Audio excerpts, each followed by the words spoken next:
ಕದಳನೇತ್ರೆಯೇ ಶ್ರೀ ದುರ್ಗಾಂಬಿಕೆಯ ಬಲಗೊಂಡು ಭಕ್ತಿಯೊಳು ಅಂಬಿಕಾ ಸುತ ವಿಘ್ನರಾಜ ಪಿರಿದು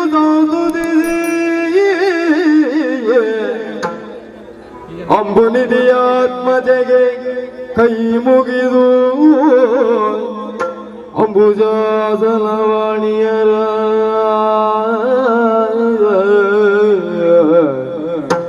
ಪಾದಾಂಬುಜಗೆ ಪೋಟ ಮಾಡುತ್ತ ಬಲ್ಲಿ ಬೆನಿ ಕಥಾಮೃತವ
ಪರಾಕ್ರಮ ಗಂಟೀರ ಇರುವಂತಹ ಸ್ಥಳ ದೇವೇಂದ್ರ ಎಂದುಕೊಂಡಿದ್ದೆ ಹೊರಟು ಬಂದ ವಿಚಾರ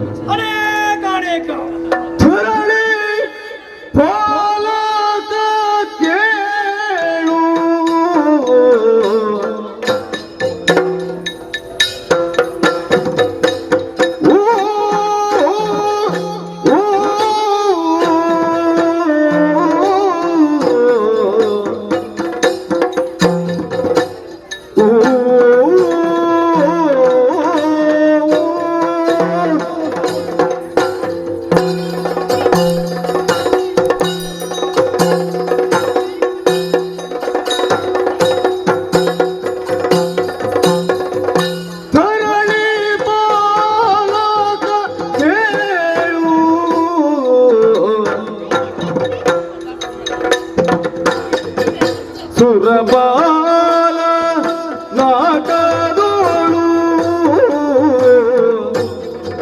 ಬೆರಗಿಸುತ್ತ ಸುಮನದಾರ ಮೆರೆದ ನೋಲಗದಿ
ಜಗದೀಶರು ಮರುತವಾತಿರೆರು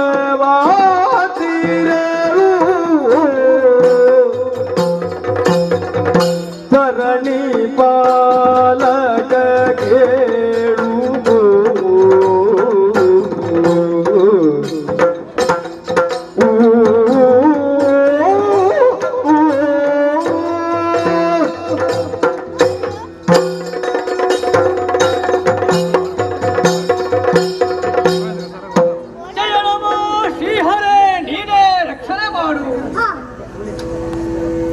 ತಾಯಿಯ ಅನುಮತಿಯಂತೆ ದಿತಿ ಅದಿತಿ ಸಹೋದರಿಯರಲ್ಲಿ ಅದಿತಿ ಕಶ್ಯಪರ ದಂಪತಿಗಳ ಜ್ಯೇಷ್ಠ ಸುತ ಪುರಂದರ ನಾಮಾಂಕಿತನಾದಂತ ನಾನು ದೇವೇಂದ್ರನೆಂದು ಪುರದ ಜನರು ನನ್ನನ್ನು ಕೊಂಡಾಡುವರು.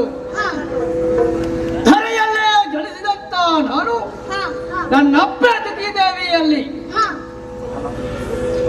ಈ ಲೋಕದಲ್ಲಿ ಹೆಚ್ಚೇನು ಮೂರು ಲೋಕದಲ್ಲೂ ಧರ್ಮ ಸಂರಕ್ಷಣೆಯ ನೆಲೆಗಟ್ಟಿನಲ್ಲಿ ನಾನು ಮಾಡಬೇಕಾದಂತ ಸಾಧನೆ ಏನು ಎಂಬುದಾಗಿ ಕೇಳಿದಾಗ ನನ್ನಪ್ಪ ಹೇಳಿದಂತ ಪುತ್ರ ನನ್ನ ಬೆನ್ನು ತಟ್ಟಿ ಹೇಳಿದಳು, ಸಾಧನೆಗೆ ಅಸಾಧ್ಯವಾದ್ದು ಯಾವುದೂ ಇಲ್ಲ ಮಗು, ಆದರೆ ಸಾಧಿಸುವಂತ ಛಲ ಇರಬೇಕು ಎಂಬುದಾಗಿ ಅಮ್ಮನ ಮಾತೆ ವೇದವಾಕ್ಯ ಎಂಬಂತೆ ಪರ್ವತ ಮುಖವನ್ನು ಏರಿಕೊಂಡೆ. ಮಾತ್ರವಲ್ಲ ಆ ಧರೆಯಲ್ಲೇ ಶತಯಾಗಗಳನ್ನು ಮಾಡಿದೆ. ತ್ರಿಮೂರ್ತಿಗಳಾದಂತ ಬ್ರಹ್ಮ ವಿಷ್ಣು ಮಹೇಶ್ವರರನ್ನು ಮೆಚ್ಚಿಸಿಕೊಂಡೆ.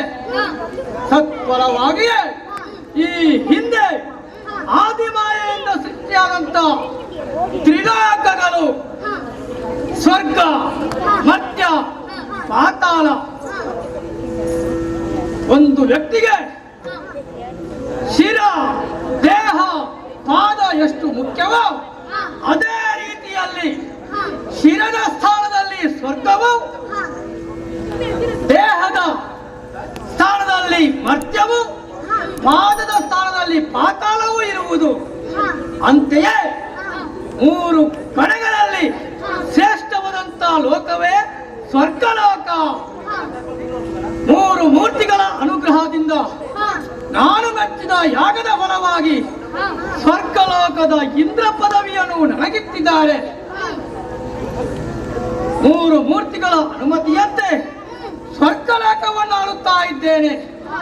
ಅಷ್ಟು ಮಾತ್ರವಲ್ಲ, ಈ ಶಿರದ ಸ್ಥಾನದಲ್ಲಿ ಇರಬೇಕಾದಂತ ಸ್ವರ್ಗಲೋಕ ಎಷ್ಟು ಮುಖ್ಯವೆಂಬುದರೆ ಸಮಸ್ತ ಲೋಕಕ್ಕೂ ಪ್ರತಿ ಒಂದು ಲೋಕದಲ್ಲೂ ಧರ್ಮ ಜಿಜ್ಞಾಸೆ ಮೂಡಿದಾಗ ಅದಕ್ಕೆ ಒಂದು ಇತ್ಯರ್ಥ ಕೊಟ್ಟು ಇದಮಿತ್ತಂ ಅನ್ನುವಂಥದ್ದು ಘೋಷಣೆ ಮಾಡುವುದೇ ಈ ಸ್ವರ್ಗಲೋಕದಲ್ಲಿ. ಹಾಗಾಗಿ ಸ್ವರ್ಗವು ಶ್ರೇಷ್ಠವಾದುದು ಅಂದ ಮಾತ್ರಕ್ಕೆ ಭೂಲೋಕದ ಬಗ್ಗೆ ನಾವೇನು ತಲೆಗೆಡಿಸಿಕೊಂಡಿಲ್ಲ ಅಂತ ಹೇಳುವಂತ ಮಾತೇ ಇಲ್ಲ. ಯಾಕೆಂದ್ರೆ ಹೇಳಿದ್ರೆ ಕೆಳಗಿನ ಲೋಕವನ್ನು ಸ್ವಲ್ಪ ಮಟ್ಟಿಗೆ ನಾವು ನೋಡಬೇಕಾಗ್ತದೆ. ಅದರಲ್ಲೂ ಮರ್ತ್ಯಲೋಕ, ಇಲ್ಲಿ ದಾನವರು ಇರುವರು, ಮಾನವರು ಇರುವರು. ಹಾಗೆಯೇ ಈ ಲೋಕದಲ್ಲಿ ಧರ್ಮ ಸಂರಕ್ಷಣೆಗಾಗಿ ನಡೆದಾಡುವಂತ ದೇವರು ಎಂಬುದಾಗಿ ಕರೆಯುವುದೇ ಭೂಸುರರನ್ನು, ಬ್ರಾಹ್ಮಣರನ್ನು. ಅವರಲ್ಲೂ ಬ್ರಾಹ್ಮಣೋತ್ತಮರು ನಮಗೆ ಬಹಳ ಹತ್ತಿರದವರು. ಯಾಕೆಂತ ಹೇಳಿದ್ರೆ ಆ ಲೋಕದಲ್ಲಿ ಯಜ್ಞ ಯಾಗಾದಿಗಳನ್ನು ಮಾಡುವ ಮುಖೇನ, ಅವಿಸು ಅರ್ಪಣ ತರ್ಪಣಗಳನ್ನು ನೀಡುವ ಮುಖೇನ ನಮ್ಮ ಶರೀರದಲ್ಲಿ ಉತ್ಸಾಹವನ್ನು ಉತ್ತೇಜನವನ್ನು ನೀಡುವವರು ಅವರೇ. ಏನು ಮಾಡುವುದು, ಅವರ ಭಕ್ತಿಗೆ ಮೆಚ್ಚಿ ಕೃತಾರ್ಥರಾಗಿ ನಾವು ಅವರಿಗೆ ವರ್ಷಧಾರೆಯನ್ನೇ ಹೊರಗಿಳಿಸುತ್ತೇವೆ. ಕಾರಣ ಧರೆಯಲ್ಲಿ ಅವರ ಆಹಾರ ಬೆಳೆಯೇ ಬೆಳೆಯುವುದಕ್ಕಾಗಿ. ಹಾಗಾಗಿ ಧರೆಯಲ್ಲಿ ಸುಭಿಕ್ಷೆ ನೀಡಬೇಕಾದರೆ ನಮ್ಮಂತ ದೇವತೆಗಳ ಅನುಗ್ರಹವೂ ಬೇಕು. ಧರೆಯ ವಿಚಾರ ಬಿಡೋಣ. ಸುರಲೋಕದ ಬಗ್ಗೆ ಮಾತನಾಡಿದರೆ 33 ಕೋಟಿ ದೇವತೆಗಳಿದ್ದಾರೆ. ಇಲ್ಲಿ 33 ಕೋಟಿ ದೇವತೆಗಳಿಗೆ ಅಧಿಪನಾದಂತ ನಾನು ಸುರಪಾಲ. ಮಾತ್ರವಲ್ಲ, ನಮ್ಮನ್ನೆಲ್ಲರನ್ನು ಸುಮನಸರು ಎಂಬುದಾಗಿ ಕರೆಯುತ್ತಾರೆ. ಬಿಡುಗಣ್ಣರು, ಅನಿಮಿಷರು, ದೇವತೆಗಳು, ಹೀಗೆ ನಾನಾ ಹೆಸರಿಂದ ಕರೆಯುವವರು ಇದ್ದಾರೆ. ಅಷ್ಟು ಮಾತ್ರವಲ್ಲ, ಇಲ್ಲಿ ಯಾರ್ಯಾರು ಇದ್ದಾರೆ? ಗಂಧರ್ವರು, ಯಕ್ಷರು, ಕಿನ್ನರರು, ಕಿಂಪುರುಷರು, ಸಿದ್ಧರು, ಸಾಧ್ಯರೇ ಮೊದಲಾದಂತ ದೇವ ತಿಂತಿನಿಯರು ಇಲ್ಲಿದ್ದಾರೆ. ಮಾತ್ರವಲ್ಲ, ನಮ್ಮ ಸ್ವರ್ಗಲೋಕದಲ್ಲಿ ಏನು ಕಡಿಮೆಯಾಗಿಲ್ಲ. ಕಾಮಿಸುವುದನ್ನು ನೀಡುವಂತ ಕಾಮಧೇನು, ಚಿಂತಿಸುವುದನ್ನು ನೀಡುವಂತ ಚಿಂತಾಮಣಿ, ಅಷ್ಟು ಮಾತ್ರವಲ್ಲ ಪಾರಿಜಾತ, ಹಾಗೆ ಶುಭ ವಸ್ತುಗಳು ಇಲ್ಲಿವೆ. ಮಾತ್ರವಲ್ಲ, ದೇವೇಂದ್ರನಂತ ನನಗೆ ಏರಲು ಆನೆ ಎಂಬ ಐರಾವತವು, ತಿರುಗಾಡಲು ಉಚ್ಚೈಶ್ರವಸು ಎಂಬ ಕುದುರೆಯೂ ಆಗಿರುವುದು. ಇವೆಲ್ಲದರ ಫಲವೇ ಈ ದೇವಲೋಕದಲ್ಲಿ ದೇವೇಂದ್ರನು ಇಷ್ಟೊಂದು ಆರಾಧಿಸಲಿಕ್ಕೆ ಕಾರಣ. ಅಷ್ಟು ಮಾತ್ರವಲ್ಲ, ಈ ದಿವಸ ಸುಧರ್ಮ ಸಭೆ 48,000 ಯೋಜನೆಗಳಷ್ಟು ಉತ್ತಮವಾದಂತ ಈ ಸುಧರ್ಮ ಸಭೆಯಲ್ಲಿ ಭವ್ಯವಾದಂತ ವೇದಿಕೆ, ವಜ್ರ ವೈಢೂರ್ಯಗಳಿಂದಲೇ ಅಲಂಕೃತಗೊಂಡಂತ ವೇದಿಕೆ. ಮಾತ್ರವಲ್ಲ, 33 ಕೋಟಿ ದೇವತೆಗಳು ಈ ಸಭಾಸ್ಥಾನದಲ್ಲಿ ಹಾಜರಿದ್ದಾರೆ. ಗೈರು ಹಾಜರಾತಿ ಅನ್ನುವಂತ ಪ್ರಶ್ನೆಯೇ ಇಲ್ಲ. ಹಾಗಾಗಿ 3 ಮೂರ್ತಿಗಳ ಅನುಗ್ರಹದಿಂದ ನಾನು ಮಾಡಿದ ಯಜ್ಞದ ಫಲವಾಗಿ ಲಭಿಸಿದಂತ ಸುರಗತ್ತಿಗೆಯನ್ನು ಏರಿದ್ದೇನೆ. ಸುಮನಸರೇ, ನೋಡಬಾರದೆ ಈ ಸುರಲೋಕದ ಬ್ರಹ್ಮಾದಿ ತರುಣಿಯರನ್ನು. ಬ್ರಹ್ಮಾದಿ ನಾರಿಯರು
ಸುಮನದರು ಕೇಳಿಗೆ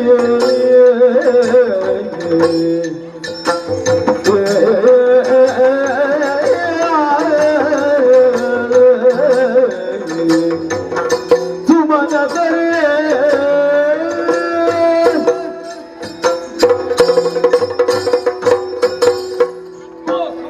ಸುಮನಸರೇ, ನಾನು ಮಾಡಿದ ಪುಣ್ಯದ ಫಲವಿಂದ ಸ್ವರ್ಗಲೋಕದಲ್ಲಿ ಸುರಗತ್ತಿಗೆ ನಮಗೆ ಲಭಿಸಿದೆ. ಅಷ್ಟು ಮಾತ್ರವಲ್ಲ, ನೀವು ನೀವು ನೀವು ಮಾಡಿದಂತ ಪುಣ್ಯದ ಫಲದಿಂದಲೇ ಈ ಸುರಲೋಕ ನಿಮಗೆ ಲಭಿಸಿದೆ.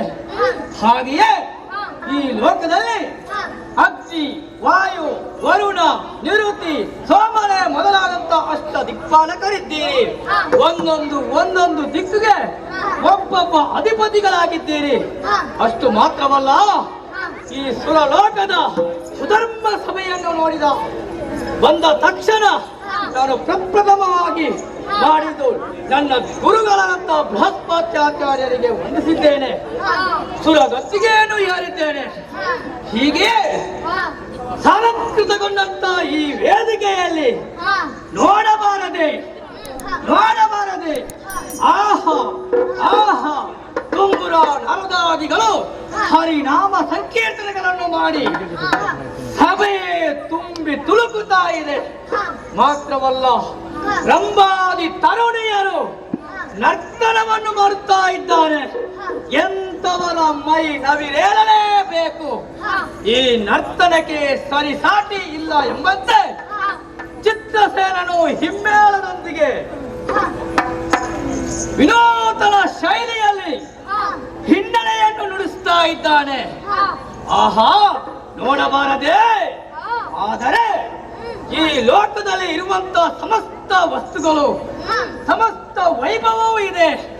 ಆದರೆ ನಮಗೆಲ್ಲರಿಗೂ ಕಾಣುವಂತಹ ಒಂದೇ ಒಂದು ಪ್ರಶ್ನೆ, ಅದೇನೆಂದರೆ, ಓ ಅದಿತೆಯರೇ, ಕೇಳಿದಿರಿ ಆ ನಳಿನನಾಭನ ದಯದಿ ಅಮಿತ ಸುರಲೋಕವು ನಮಗೆ ಲಭಿಸುವುದು. ಆದರೆ ಆ ಕಲರು ಅಡಿಗಡಿಗೆ ಬಾಧಿಪರು. ನಾವೇನು ಮಾಡುವುದು? ಈ ರೀತಿಯಾಗಿ ಅವರ ತೊಂದರೆಗಳು ಆಗಾಗ ನಡೆಯುತ್ತಾ ಇದೆ. ಅದು ಆ ಮರ್ತ್ಯಲೋಕದಲ್ಲಿ ಶಿವನಿಂದಲೋ ವಿಧಿಯಿಂದಲೋ ವರವನ್ನು ಪಡೆದು ಒಬ್ಬೊಬ್ಬರು ಪ್ರಾಬಲ್ಯಕ್ಕೆ ಬರುತ್ತಾರೆ ಅಲ್ವೇನೋ? ವಿಧಿಯ ವರಬಲ ಎಂದಂತೆ, ಹರನ ವರಬಲ ಎಂಬಂತೆ ನಾವು ಅವರಿಗೆ ಶರಣಾಗುವುದಲ್ಲ, ವಿಧಿಯ ವರಕ್ಕೆ ನಾವು ಶರಣಾಗ್ತೇವೆ. ಹರನ ವರದ ಫಲವಾಗಿ ನಾವು ಶರಣಾಗ್ತೇವೆ. ಹೇಳಿಕೊಳ್ಳುತ್ತಾರೆ ಅವರು ಏನೆಂದು, ವಿಧಿಯೋ ಹರನೋ ನಮಗೆ ಅಗ್ಗದ ದೇವರು ಎಂಬುದಾಗಿ. ಕಾರಣ ಇಷ್ಟೇ. ಯಾಕೆ? ಶಿವ ಪಂಚಾಕ್ಷರಿ ನಾಮೋಚ್ಚಾರಣ ಮಾಡಿದ ತಕ್ಷಣ, ತಪಸ್ಸನ್ನೇ ಮಾಡಿದ ತಕ್ಷಣ ಶಿವನು ಒಲಿದು ಬರುತ್ತಾನೆ. ಅವರಿಗೆ ಬೇಡಿದನ್ನು ಕೊಡುತ್ತಾನೆ. ವಿಧಿಯೂ ಹತ್ತೆ ಬೇಡಿದನ್ನು ಕೊಡುತ್ತಾರೆ.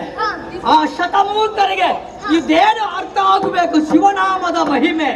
ಯಾಕೆಂದ್ರೆ ಹೇಳಿದ್ರೆ, ನನ್ನನ್ನೇ ಉದಾಹರಣೆಯಾಗಿ ತೆಗೆದುಕೊಳ್ಳಿ.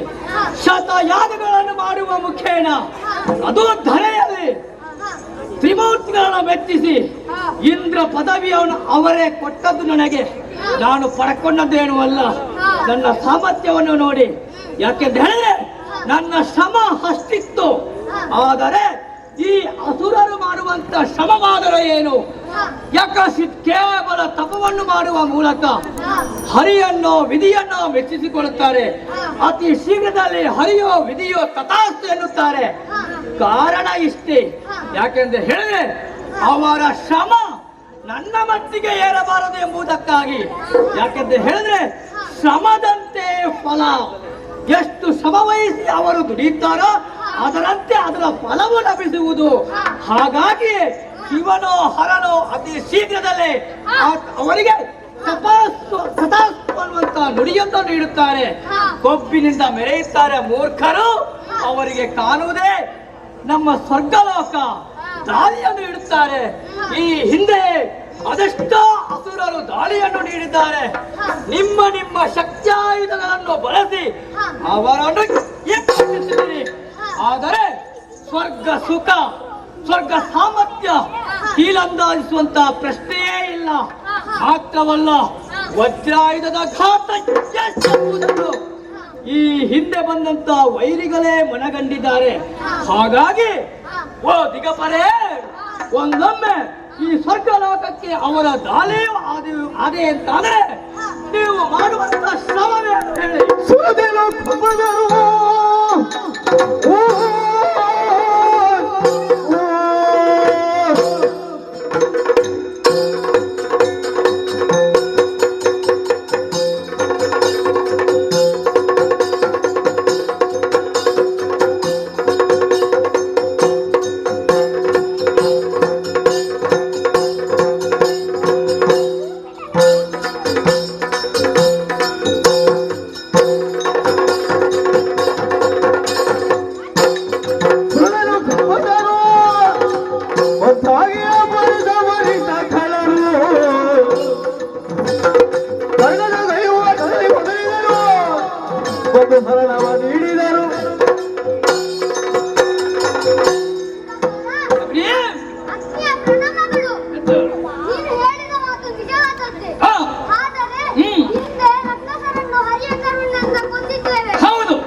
ವಾಯುವಿನ ಪ್ರಣಾಮಗಳು. ಎದ್ದೇಳು. ಶ್ರೀಹರಿಯ ಹಾ. ಕೃಪೆಯಿಂದ ಹಾ. ಕಾಮಧೇನು, ಕಲ್ಪವೃಕ್ಷ ಹಾ. ಮುಂತಾದ ವಸ್ತುಗಳು ನಮ್ಮಲ್ಲಿವೆ. ಹೌದು. ಅದನ್ನು ಬಯಸಿ ಹಾ. ಹಿಂದೆ ಯಾವ ರಾಕ್ಷಸಗಳು ಹಾ. ದಾಳಿ ಮಾಡಿ ಹಾ. ಯಮಪುರವನ್ನು ಸೇರಿದ್ದಾರೆ. ಹೌದೌದು. ಇನ್ನು ಮುಂದೆ ಬರುವ ರಾಕ್ಷಸರನ್ನು ಹ್ಮ್. ಬಗ್ಗು ಬಡೆದು ಹಾ. ನಿನಗೆ ಸಂತೋಷವನ್ನು ನೀಡುತ್ತೇನೆ. ಸುಮನಸರೇ, ಬಹಳ ಸಂತೋಷವಾಯಿತು. ಬಲು ದೋಷ ಬಾಂಧೇನ ನೀವೆಂದ ನುಡಿಗೆ ಆ, ಆ, ಆ,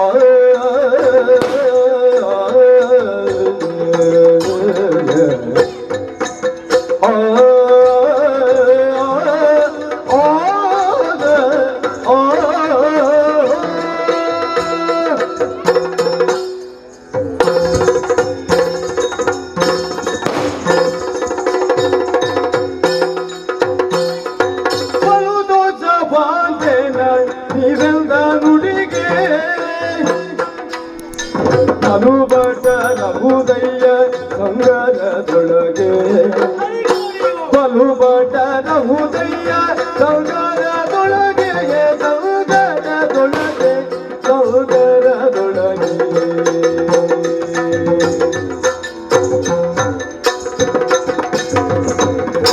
ಕಳರ ಬೀದಿಯು ನಮಗಿಳಿದಿಲ್ಲ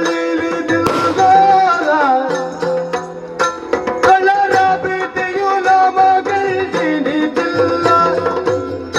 ನಳಿನ ಬಲದಯದಿಂದ ಸುಳ್ಳಲ್ಲ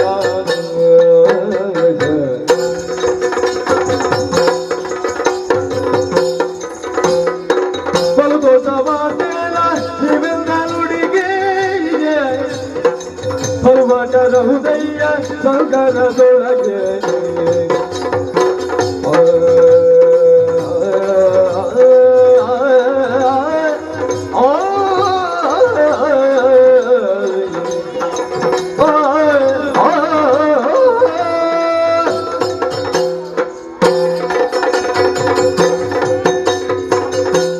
ಓ ದಿಗಂಬರೇ, ಸುರಪಾಲ, ನೀವು ಆಡಿದಂತ ಮಾತಿಗೆ ಬಹಳ ಸಂತೋಷವಾಯಿತು.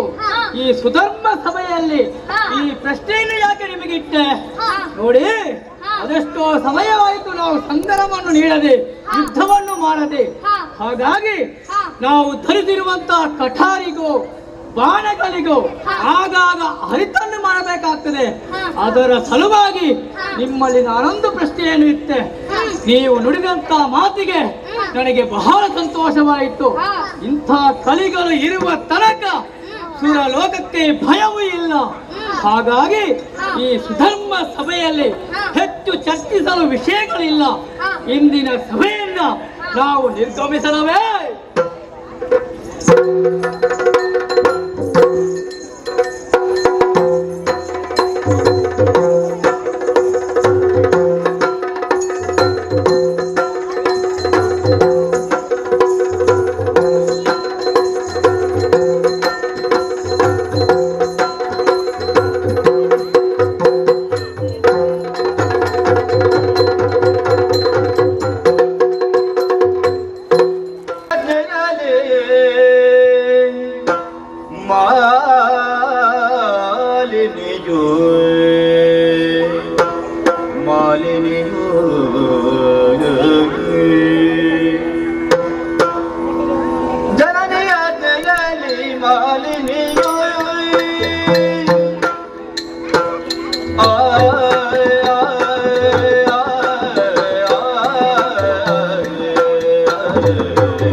ಕನಕ ಗರ್ಭನ ತಪವನ್ನು ಕೈವೆ ಎನ್ನುತ್ತ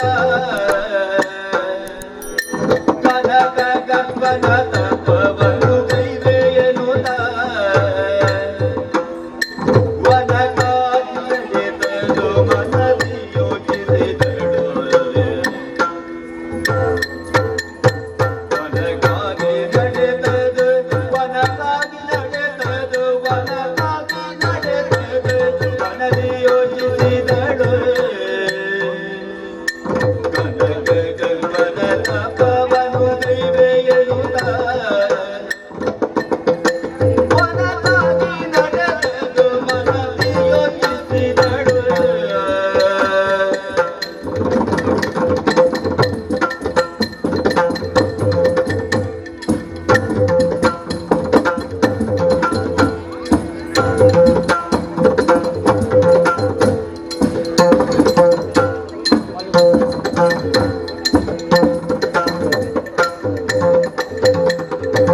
ಜಾನಿಯಾಟೆಯಲ್ಲಿ ಮಾಲಿನಿಯೋ ವರತನುಜ ಬೇಟೆಯಲ್ಲಿ ಕವಿನಿಯೋ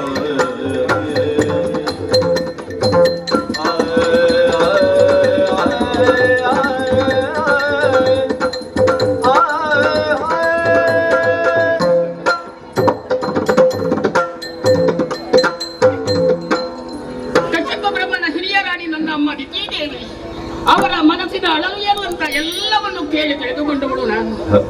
ಅವರು ನನ್ನನ್ನು ಕರೆದು ಹೇಳಿದ ವಿಚಾರವೂ ಇಷ್ಟೇ. ಮಗಳೇ ಮಾಲಿನಿ, ನಮ್ಮ ವಂಶದ ಬಗ್ಗೆ ಸಾಕಷ್ಟು ಶ್ರಮಿಸಿದವಳು ನಾನು. ಆದ್ರೆ ಆ ಶ್ರಮ ಸಾರ್ಥಕ್ಕಾಗಲಿಲ್ಲ. ಇದ್ದ ಒಬ್ಬಳು ಮಗಳು ನೀನು ಶ್ರಮಿಸಬೇಕು, ಆ ದೇವನನ್ನ ಒಲಿಸಬೇಕು, ದೇವತಾನುಗ್ರಹದಿಂದ ಉತ್ತಮನಾದಂತಹ ಪುತ್ರ ರತ್ನವನ್ನ ಪಡೆಯಬೇಕು ಎಂಬುದಾಗಿ. ಆದ್ರಿಂದ ತಾಯಿಯಾದ ದಿತಿದೇವಿಯಿಂದ ಆಜ್ಞೆಯನ್ನು ಪಡೆದುಕೊಂಡೆ ಹೊರಟು ಬಂದು ನಿಂತಿದ್ದೇನೆ. ಬಂದು ಇಲ್ಲಿ ಮುಟ್ಟಿದೆಯಲ್ಲಿ ಇದೇ ಕಾಂತಾರ ಅಲ್ವೇ? ಆದ್ರೆ ನನ್ನ ಮನಸ್ಸಿಗೆ ಯಾಕೋ ಏನೋ ಚಿಂತನೆ ಮತ್ತು ಯೋಚನೆ ಬೇರೇನೂ ಅಲ್ಲ. ಹೇಗಿದ್ದೇನೆ ನಾನು? ಚೆಲುವಿಗೆ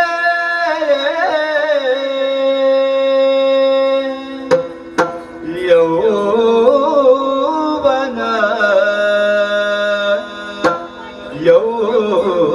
ಯೌವನದಿಂದ ನಾನು ಚೆಲುವಿಗೆ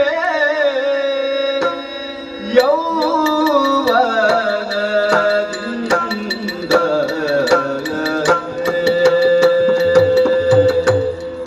ಆ ಆ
ನಾನು ಏಕಾಂಗಿಯಾಗಿ ಈ ಕಾನನವನ್ನು ಬಂದು ಸೇರಿದ್ದೇನೆ. ಆದರೆ ಸಾಕಷ್ಟು ಚಿಂತನೆ ಮತ್ತು ಯೋಚನೆ ನನಗೆ ಮತ್ತೇನು ಅಲ್ಲ. ನಾನು ಈ ರೂಪವನ್ನು ಧರಿಸಿ ಇದರಿಂದ ನಾನು ತಪಸ್ಸನ್ನು ಆಚರಿಸಿದ್ರೆ ಎಲ್ಲ ಕಾಮುಕರಿದ್ದಾರೆ. ಅವರು ಒಂದು ಹೆಣ್ಣು, ಸುಂದರವಾದಂತಹ ಹೆಣ್ಣು ನಡೆದುಕೊಂಡು ಬಂದರೆ ಸಾಕು, ಯಾವೆಂಕನೆ ನೋಡೋದಕ್ಕೆ ಪ್ರಾರಂಭ ಮಾಡ್ತಾನೆ. ಅವಳನ್ನು ಅವರು ನೋಡುವುದನ್ನು ಬಿಡಬೇಕ, ಅವಳ ಬೆನ್ನು ಕಾಣಾದ ಹಾಗೆ ಆಗಬೇಕು. ಮತ್ತೆ ನಮ್ಮವರಿಂದ ಯಾರಿಂದಲೂ ನಮಗೆ ತೊಂದರೆ ಬರಲಿಕ್ಕೆ, ಯಾಕೆ ನಮ್ಮವರಲ್ಲ, ಈ ಪ್ರಪಂಚ ಮುಖದಲ್ಲಿರುವಂತಹ ಎಲ್ಲರನ್ನು ನಾನು ಯಾಕೆ ಹೇಳಬೇಕು?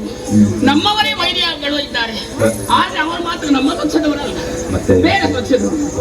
ಅವಳು ಏನು ಮಾಡ್ತಾಳೆ ಮಾಲಿನಿ ಇವತ್ತು, ಏನು ಎಂತದ್ದು ಹೇಗೆ ಅಂತ ನಮ್ಮ ಪಕ್ಷದವರಿಗೆ ಎಲ್ಲರಿಗೂ ಗೊತ್ತುಂಟು. ಇವಳು ಇಲ್ಲಿ ಯಾಕೆ ಸ್ವಲ್ಪ ತಪ್ಪಿ ಬಿಡ್ತಾಳೆ ಎಂಬುದಾಗಿ. ಹಾಗೆಂತೇಳಿ ಯಾರು ಬೇರೆ ಯಾರಲ್ಲ, ಸುರರು ನಮ್ಮ ಜನ್ಮ ಜನ್ಮಾಂತರದ ವೈರಿಗಳು. ನಾನು ಈ ರೀತಿಯಾಗಿ ತಪಸ್ಸನ್ನು ಆಚರಿಸುವುದು ನೋಡಿದ್ರೆ ಖಂಡಿತವಾಗಿಯೂ ಬಿದ್ದವನ್ನ ತರುತ್ತಾರೆ. ಇದರಿಂದ ನನ್ನ ತಪಭಂಗ ಆಗುವುದಿಲ್ವೇ? ಆದ್ರೆ ಏನ್ ಮಾಡೋಣ, ಏನು ಮಾಡೋಣ? ಸಾಮಾನ್ಯ ಒಂದು ಮೃಗಾಂತಿ ಹಾಗೆ ನೀವು ನಮ್ಮ ಪಕ್ಷದವರು, ಬೇರೆ ಪಕ್ಷದವರು. ಅದು ಆಗ್ಲಿಕ್ಕೆಲ್ಲ ನನಗೆ ಹೇಳುವುದಕ್ಕೂ ಕಾರಣ ಉಂಟು. ಬೇಟೆಗಾರನವ ಬರ್ತಾನೆ, ಬೇಟೆಯಾಡ್ತಾನೆ, ಆ ಮೃಗವನ್ನು ಕೊಂದು ಮುಗಿಸುವುದು ಮಾತ್ರ ಅಲ್ಲ, ತಿಂದು ಮುಗಿಸ್ತಾನೆ. ಇಷ್ಟು ಜನ ಇದ್ದಾರೆ ತಿನ್ನು.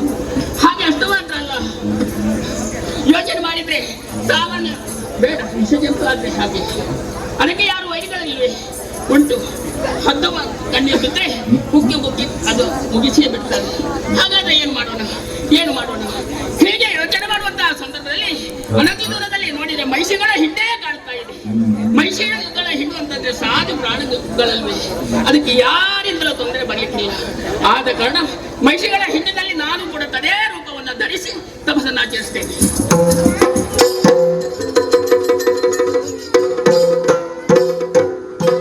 ಇದು ಮಾಲಿನ್ಯ ಮೈಜರು ಪದ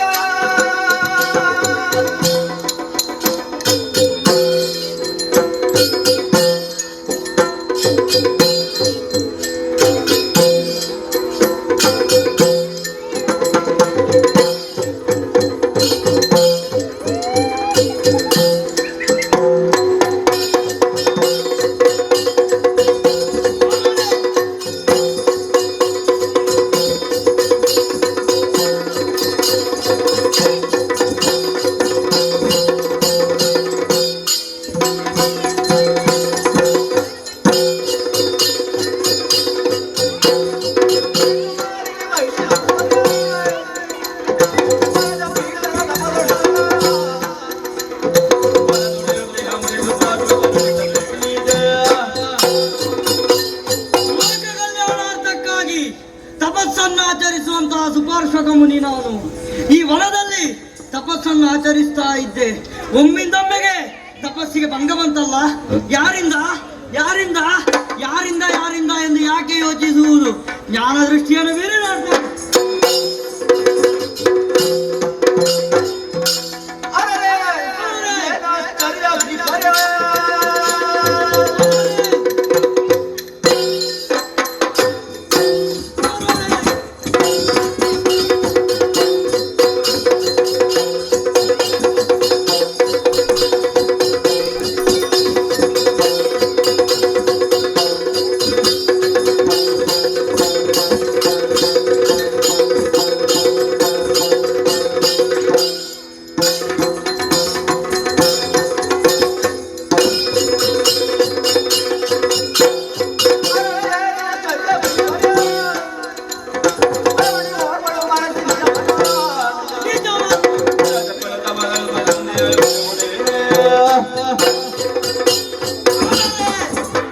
ಒಮ್ಮಿಂದೊಮ್ಮೆಗೆ ಭಂಗವಾದಂತಹ ವಿಷಯ ಏನು ಎಂದು ಜ್ಞಾನ ದೃಷ್ಟಿಯನ್ನು ತೆರೆದು ನೋಡುವಾಗ ಯಾರಂತೆ ಜಿತಿಕುವರಿಯಾದಂತಹ ಮಾಲಿನಿ ದುರುದ್ದೇಶದಿಂದ ಬಾಲಕನನ್ನು ಪಡೆಯಬೇಕೆಂಬ ಉದ್ದೇಶದಿಂದ ತಪಸ್ಸನ್ನು ಆಚರಿಸ್ತಾ ಇದ್ದಾಳೆ. ಹೀಗೆ ಬಿಡಬಹುದೇ? ಇದರಿಂದ ಏನಾಗ್ತದೆ ಗೊತ್ತುಂಟಾ? ಮುನಿ ಕುಲಕ್ಕೆ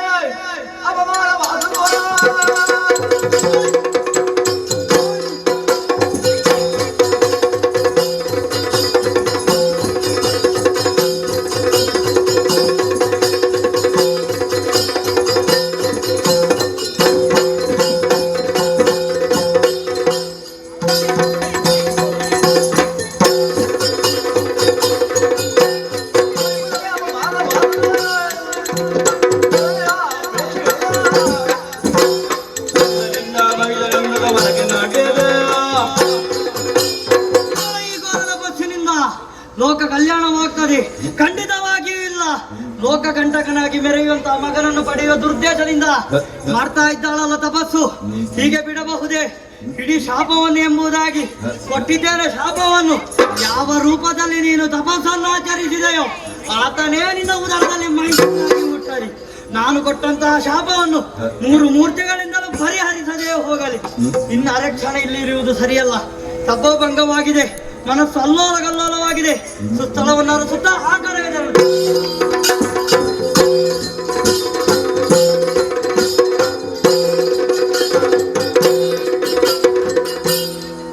ಏನಿದು ಏನಿದು ಗಂಗಾದ ತಪವ ಮನೆಗೆ ಮಣಿಯೇ ಬಳಲಿದೆವ ತರುರ ಗತಿ ಬೇಡ ನದಿರವ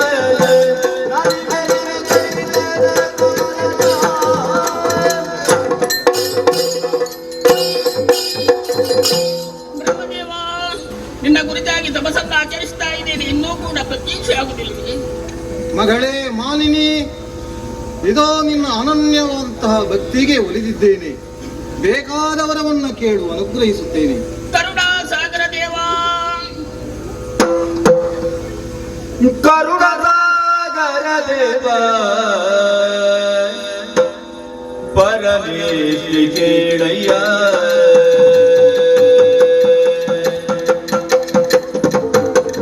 ಹರುಷದಿಂದಲೇ ಮನದಿರವ ಹರುಷದಿಂದಲೇ ಮನದಿರವ ದುರಧೀರನಾಗಿದ ಕರಳನ ಬಯಸಿದ ವಿರಚಿಹೆನು ಘೋರದ ಭವ ಕರುಣ ಸಾಗರ ದೇವ ಓ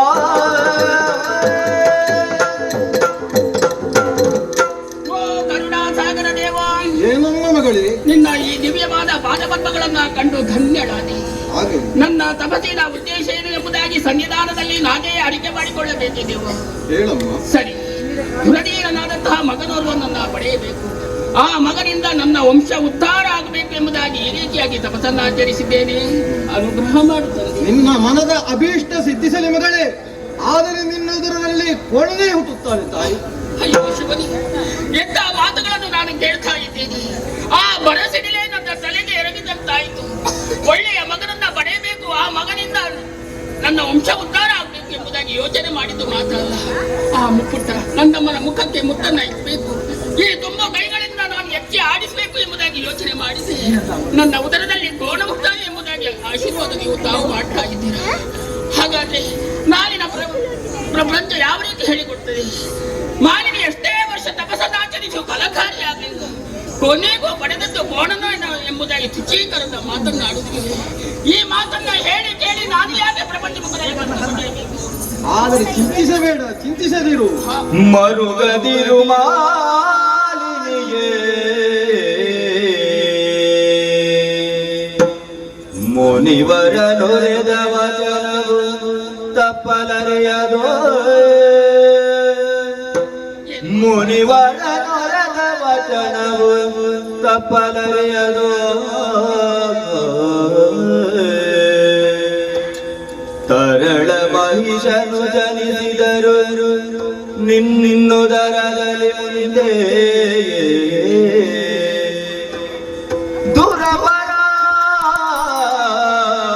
ದುರಪರಾಕ್ರಮಿಗೆನಿಸಿ ತ್ರಿಜಗದಿ ಮೆರೆಯುವನು ಗಣಗೀತಿನಿಂದ ಮರೆಯ ಮಾತಲ್ಲೆನು ಸಂತೈಸಿದನು ಮಾಲಿನಿಯ ಮರುಗದಿರು ಮಾಲಿನಿಗೆ ಮರುಗದಿರೋ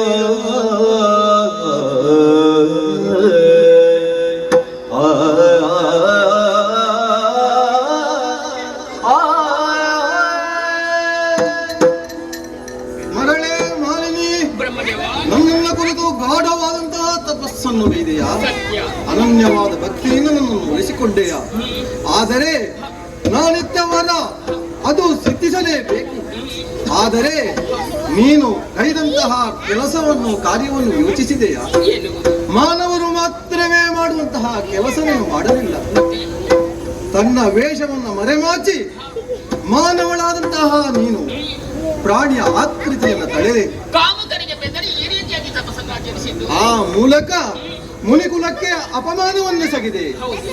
ಆದರೆ ನೀನು ಯೋಚಿಸಬೇಕಾಗಿತ್ತು, ಏನು? ನನ್ನನ್ನು ಒಲಿಸಿಕೊಳ್ಳುವುದರ ಮುಖೇನ ಎಲ್ಲವನ್ನೂ ಭಗವಂತನಿಗೆ ಸಮರ್ಪಿಸಬೇಕಾಗಿತ್ತು. ಆ ಮೂಲಕ ನನ್ನನ್ನು ಬಳಸಿಕೊಂಡು ವರವನ್ನು ಪಡೆಯಬೇಕಾಗಿತ್ತು.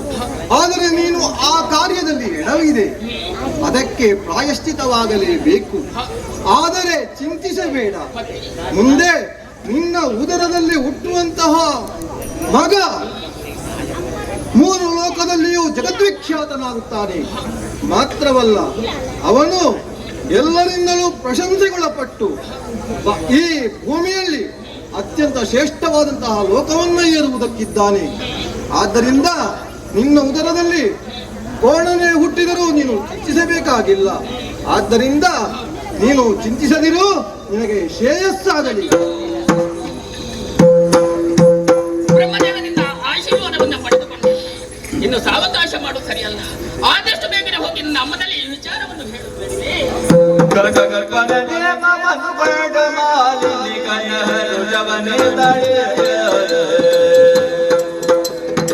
ಚಣದೊಳು ನಿಜ ರೂಪವನ್ನು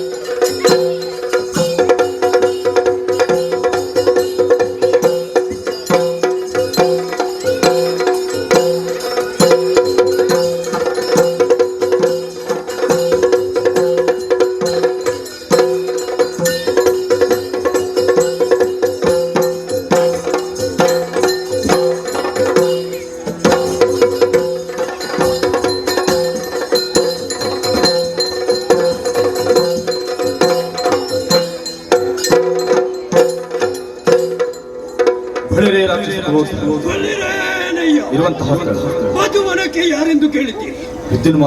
ಹಾಗಂದುಕೊಳ್ಳಬಹುದು. ಹೊರಟು ಬಂದರು ಅನೇಕ ವಿಧ ಆಲಿಸಬೇಕು.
ಪರಮೇಶ್ವರ ರಕ್ಷಿಸಬೇಕು.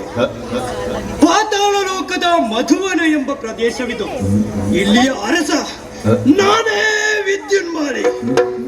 ಬಹಳ ಕಷ್ಟದಿಂದ ಈ ಪ್ರದೇಶವನ್ನ ನಿರ್ಮಿಸಿದವನಿದ್ದೇನೆ. ಹರಿಯ ಮಾಯಾವಿಲಾಸದಿಂದ ದಿಸೆಗೆಟ್ಟ ದೈತ್ಯರು ಹಾಗೂ ಅಲ್ಲಲ್ಲಿ ಅಲೆದಾಡುತ್ತಿರುವ ರಾಕ್ಷಸರನ್ನು ಕೂಡಿಕೊಂಡು ಈ ಪ್ರದೇಶವನ್ನು ಪರಿಪಾಲಿಸುತ್ತಾ ಬಂದಿದ್ದೇನೆ. ಸ್ವರ್ಗಕ್ಕೂ ಮಿಗಿಲಾದದು ಈ ಪ್ರದೇಶ ಎಂದು ಎಲ್ಲರೂ ಹಾಡಿಕೊಳ್ಳುತ್ತಾರೆ. ಹಾಗಿದ್ದಾಗ ರೂಪ, ಯೌವನ, ಅಧಿಕಾರ, ಸಂಪತ್ತು ಇವೆಲ್ಲವೂ ನನ್ನ ಬಳಿ ಇರಬೇಕಾದರೆ ನನಗೆ ಸರಿಸಾಟಿ ಯಾರು? ಆದರೆ ಬಂತಲ್ಲ ಶುಭ ಕಾಲ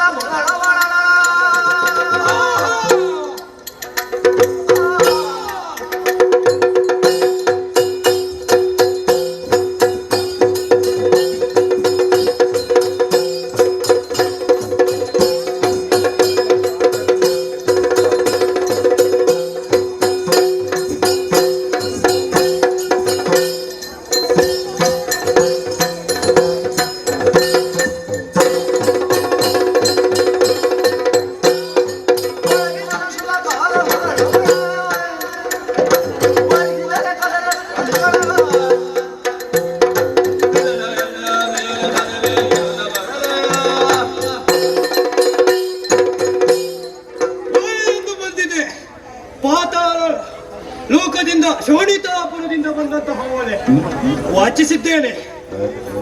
ಶೋಣಿತಾಪುರದ ದೈತ್ಯರಾಣಿಯಾದಂತಹ ದಿದ್ದಿಯಮ್ಮನವರು ಕಳಿಸಿದಂತಹ ಓಲೆಯಾಗಿದೆ. ಅವರ ಮಗಳಾದಂತಹ ಮಾಲಿನಿಯನ್ನು ನನಗೆ ಕರಗ್ರಹಣ ಮಾಡುವುದಕ್ಕಾಗಿ ಕೇಳಿಕೊಂಡಿದ್ದಾರೆ.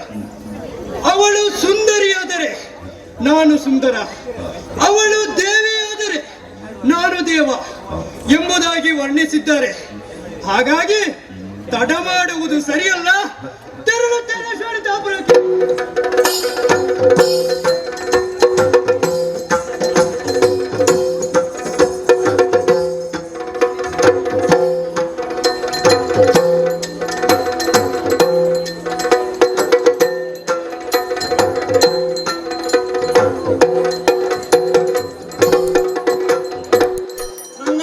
ಆಸೆಯಂತೆ ಮಗಳು ಮಾಲಿನಿಯು ಘೋರ ಕಾನನದಲ್ಲಿ ತಪಸ್ಸನ್ನಾಚರಿಸಿ ಬಂದಿದ್ದಾಳೆ.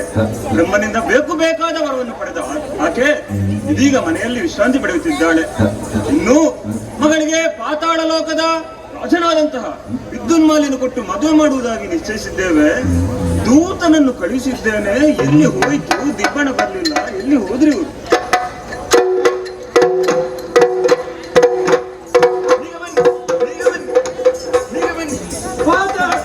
ಚೋಳಿತಾಪುರದ ದಿಕ್ಕಿಯಮ್ಮನವರಿಗೆ ವಂದನೆಗಳು. ಬನ್ನಿ.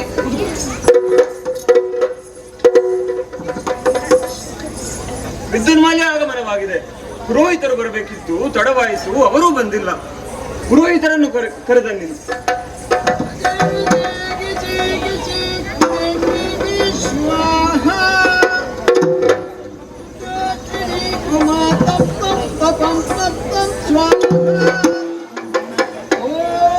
ಶಾಂತಿ ಶಾಂತಿ ಶಾಂತಿ. ಪುರೋಹಿತರೇ ನಮಸ್ಕಾರ. ನಮಸ್ಕಾರ. ನೀವೇನು ನಡು ಬೀದಿಯಲ್ಲಿ ನಿಂತದ್ದು? ನಡು ಬೀದಿ ಅಲ್ಲ ಪುರೋಹಿತರೇ, ಇದು ಅರಮನೆ ಅಲ್ಲವೇ? ಅರಮನೆ. ಹಾ, ಇದು ಎಂತ ವಿಶೇಷ ಅಂತ? ಮದುವೆ ಅಲ್ವೇ? ನಿಮ್ಮನ್ನು ಕರೆಸಿದ್ದಲ್ವೇ? ಮದುವೆ? ಹಾ ಮದುವೆ ಹಾ. ವಧುಯಲ್ಲಿ ಕಾಲು ಕೆಟ್ಟೋಯ್ತು. ಮದುವೆ ಅಂತ ಮೇಲೆ ಮದುವೆ ನಿಶ್ಚಿತಾರ್ಥ ಆದ ನಂತರ ಒಂದು ಮಗು ಆಗುವವರೆಗೆ ಮದುಮಗಳು ಮನೆಯ ಹೊರಗೆ ಬರುವಾಗ ಇಲ್ಲ, ಮೊದಲನೇ ಕಾಲದಲ್ಲಿ. ಈಗಿನ ಅವಸ್ಥೆ ನೋಡಿ. ಅಯ್ಯೋ ರಾಮ, ಮದುಮಗಳು ಯಾರೆಂದುಕೊಂಡಿದ್ದೀರಿ? ನೀವಲ್ವಾ? ನನಗಿನ್ನು ಒಂದೇ ಬಾರಿ ಮದುವೆ. ಹೌದಾ? ನನ್ನ ಮಗಳು ಮಾಲಿನಿಗೆ ಮದುವೆ. ಹೌದಾ? ಹೌದು ಪುರೋಹಿತರೆ. ಏನು ವಿಷಯ ಗೊತ್ತುಂಟಾ? ಹ್ಮ್. ನನಗೆ ಓ, ಮರೆಯುವ ಒಂದು ರೋಗ ನನಗೆ ಬಂದು ಸ್ವಲ್ಪ ಸಮಯ ಆಯ್ತು. ಕಾರಣ ಉಂಟು. ಈ ಮೊದಲು ಒಂದು ದಿವಸ ನನ್ನ ಹೆಂಡತಿ ಬಾವಿ ನೀರು ಸೇರ್ತಾ ಇರುವಾಗ ಹಾ ಕೊಡ ಬಾವಿಯಲ್ಲಿ ಬಿದ್ದದ್ದು. ಹಾ ಆ ಸಂದರ್ಭದಲ್ಲಿ ಹಾ. ಬಾವಿ ಬಿದ್ದು ಅಂತ ಹೇಳಿ ನಾನು ಹೇಳಿದೆ, ನಾನು ಇಳಿದು ಮೇಲೆ ಎತ್ತುತ್ತೇನೆ ಅಂತ. ಅಯ್ಯೋ. ಆಗ ನನ್ನ ಹೆಂಡತಿ ಇದ್ದಾಳೆ ಮಾರಿ ಸಂತಾನ, ಅವಳು ಹಗ್ಗ ಹಿಡಿದು ಮೇಲೆ ನಿಂತದ್ದು, ಹಾ ನಾನು ಕೆಳಗೆ ಇಳಿದದ್ದು. ಹಾ ಕೆಳಗೆ ಇಳಿದು ಬರುವಾಗ ಯಾರೋ ಬಂದು ನಮಸ್ಕಾರ ಅಂತ ಹೇಳಿದ್ದ ಅವಳು. ಹಾ. ಅವಳು ನಮಸ್ಕಾರ ಕೊಟ್ಟದ್ದು ಹೇಗೆ? ಹಗ್ಗ ಬಿಟ್ಟದ್ದು ಕೈ ಕೊಟ್ಟು ನಮಸ್ಕಾರ ಅಂತ. ಅಂತೂ ನೀವು ಸ್ನಾನ ಪೂರೈಸಿದಿರಿ. ಕೊಡ ನನ್ನ ತಲೆಗೆ ಎಂತ ಸ್ನಾನ ಪೂರೈಸಿ, ಅಯ್ಯಯ್ಯೋ. ಕೊಡ ತಲೆಗೆ ಬಿದ್ದದ್ದೇ ಬಿದ್ದದ್ದು. ಹ್ಮ್. ನನಗೆ ತಕ್ಷಣ ಮರೆಯು ಮತ್ತೆ ತಕ್ಷಣ ನೆನಪಾಗುವುದು. ಕೊನೆಗೂ ಮದುವೆಗೆ ಆಗಮಿಸಿದ್ದೀರಿ. ಹೌದು, ಮದುವೆಯನ್ನು ಮುಂದಿಸಬೇಕು ಪುರೋಹಿತರೆ. ಮದುವೆಗೆ ಕಾರಣ ಉಂಟು. ಏನು? ಬರುವ ಸ್ವಲ್ಪ ತಡ ಆಯ್ತು. ಹೌದು ತಡ ಆಗುದಕ್ಕೂ ಕಾರಣ ಉಂಟು. ಹೌದು. ಒಂದು ಉಪನಯನ, ಹಾ ಮತ್ತೊಂದು ಇದು ಮದುವೆ ಶಾಸ್ತ್ರ, ಹಾ. ಅದು ಮುಗಿಸಿ ಹ್ಮ್. ಮತ್ತೊಂದು ಶ್ರಾದ್ದ ಕಾರ್ಯಕ್ರಮ. ಶ್ರಾದ್ದ ಕ್ರಮಕ್ಕೆ ಹೋಗಿ ಬಂದಿದ್ದೀರಿ. ಹೌದು, ಆ ಮನೆಗೆ ಶ್ರಾದ್ದ ಮುಗಿದು ಮತ್ತೆ ಇಲ್ಲಿಗೆ ಬಂದದ್ದು. ಮನೆಗೆ ತೆರಳಿ ಶುದ್ಧರಾಗಿ ಬಂದಿದ್ದೀರಿ ತಾನೆ? ಪುರೋಹಿತರಿಗೆ ನಾವು ಹೇಳುವಷ್ಟು ದೊಡ್ಡವರಲ್ಲ. ಹಾ, ಆದರೂ ಶುದ್ಧ ಆಗ್ಬೇಕು ಅಂತಲ್ಲ, ಶುದ್ಧ ಆಗ್ಬೇಕು ಅಂತ ನಿಮಗೆ ಗೊತ್ತುಂಟು, ನನಗೆ ಗೊತ್ತುಂಟು, ಅವರಿಗೆ ಗೊತ್ತುಂಟು, ಹೌದು. ಸತ್ತವರಿಗೆ ಗೊತ್ತುಂಟು, ಸತ್ತವರಿಗೆ ಗೊತ್ತಿರುತ್ತೆ. ಅವರಿಗೆ ಗೊತ್ತೇ ಇರುವುದಿಲ್ಲ. ಆದ್ರೂ ನಾನು ಬಂದಿದ್ದೇನೆ. ಮದುವೆ ಯಾರಿಗೆ? ಮಾಲಿನಿಗೆ. ಮಾಲಿನಿ ಯಾರು? ನನ್ನ ಮಗಳು. ನಾನು ದಿತಿ. ಓ, ತಕ್ಷಣ ಮರೆಯುವುದು, ತಕ್ಷಣ ನೆನಪಿಗೆ ಬರುವುದು. ನೀವು ಅವತ್ತೇ ಹೇಳಿದ್ದಲ್ಲ ಮದುವೆ ಉಂಟು ಅಂತ. ಬಂದಿದ್ದಾನೆ ಮದುಮಗ ಎಲ್ಲ ಹುಡುಗ? ಬಂದಿದ್ದಾನೆ. ಬಂದಿದ್ದಾನ? ಹುಡುಗ ಬಂದಿದ್ದಾನೆ. ಎಲ್ಲಿದ್ದಾನೆ ಹುಡುಗ? ಒಂದು ಸುತ್ತು ತಿರುಗಿ ಕಾಣುತ್ತಾನೆ. ಹೌದಾ? ಹಾ. ಓ ದೇವ. ಓ ಅವರಿಗೆ ಇನ್ನು ಮದುವೆ ಬೇಕಾ? ಅವರು ನೋಡಿ ನಗುದು ನೋಡಿ, ಮದುವೆ ಅಂತ ಹೇಳುವಾಗ ನಗು ಬಂದದ್ದು ನೋಡಿ ಅವರಿಗೆ. ಸ್ವಲ್ಪ ಜಾಸ್ತಿಯೇ ಸುತ್ತು ತಿರುಗಿದ್ರೆ ಅವರ ಕಾಣುತ್ತದೆ. ಎದುರಲ್ಲಿ 2 ಹಲ್ಲಿಲ್ಲ, ಹಾ. ಅದರಲ್ಲೂ ನಗು ಅವರಿಗೆ. ಯಾಕೆ? ಹೌದು. ನನಗೆ ಮದುವೆಯೋ. ಈ ಪ್ರಾಯದಲ್ಲಿ ಅವ್ರಿಗೆ ಉತ್ಸಾಹ. ಹೌದು, ಅವರಾಗ್ಲಿಕ್ಕಿಲ್ಲ. ನಿಮ್ಮ ಸುತ್ತು ಜಾಸ್ತಿ ಆಯ್ತು. ಹಾ. ಇನ್ನೊಂದು ಸುತ್ತು ತಿರುಗಿ ಹೇಳುತ್ತೇನೆ. ಆ ಹುಡುಗನಿಗ ಅವನಿಗೆ ಮದುವೆ ಪ್ರಾಯ ಬಂತೆ. ಅವ ಹುಡುಗನೋ ಛಾಯಾಗ್ರಾಹಕನೋ ಗೊತ್ತಿಲ್ಲ, ಏನೋ ತೆಗಿತಾ ಇದ್ದಾನೆ. ಹೌದು ಹೌದು. ಅವನಿಗೆ ನೋಡಿ ಅವ್ನು ನಗುದು ನೋಡಿ, ಮೀಸೆ ಹುಟ್ಲಿಲ್ಲ. ಮದುವೆ ಮೇಲೆ ಸಭೆಯಲ್ಲಿ ಅದೆಲ್ಲ ಇದ್ದಿದ್ದು. ಅವನಿಗೆ ಮದುವೆ ಮಾಡಿದ್ರೆ ಹಾ. ನಮ್ಗೆ ಏನಾಗ್ತದೆ ಗೊತ್ತುಂಟಾ? ಏನಾಗ್ತದೆ? ಹೇಳಿ ಪ್ರಯೋಜನ ಇಲ್ಲ. ಈಗಿನ ಕಾಲದಲ್ಲಿ ಹಾಗೆ ಬಾಲ್ಯ ವಿವಾಹ ಅಂತ ಆಗ್ತದೆ. ಅವನನ್ನು ನೋಡಿದ್ರೆ ವಧು ವರ, ವರನ ಪಿತ, ಪುರೋಹಿತ ಸಹಿತ 4 ಬಂಧನ ಅಂತ. ನೀವು ಸುತ್ತು ಜಾಸ್ತಿ ತಗೊಂಡ್ರಿ. ಹಾ. ಒಂದು ಅರ್ಧ ಸುತ್ತು ತಿರುಗಿ ಹಾ. ನಮ್ಮ ಹುಡುಗ ಕಾಣಿಸುತ್ತಾನೆ. ಹಾ.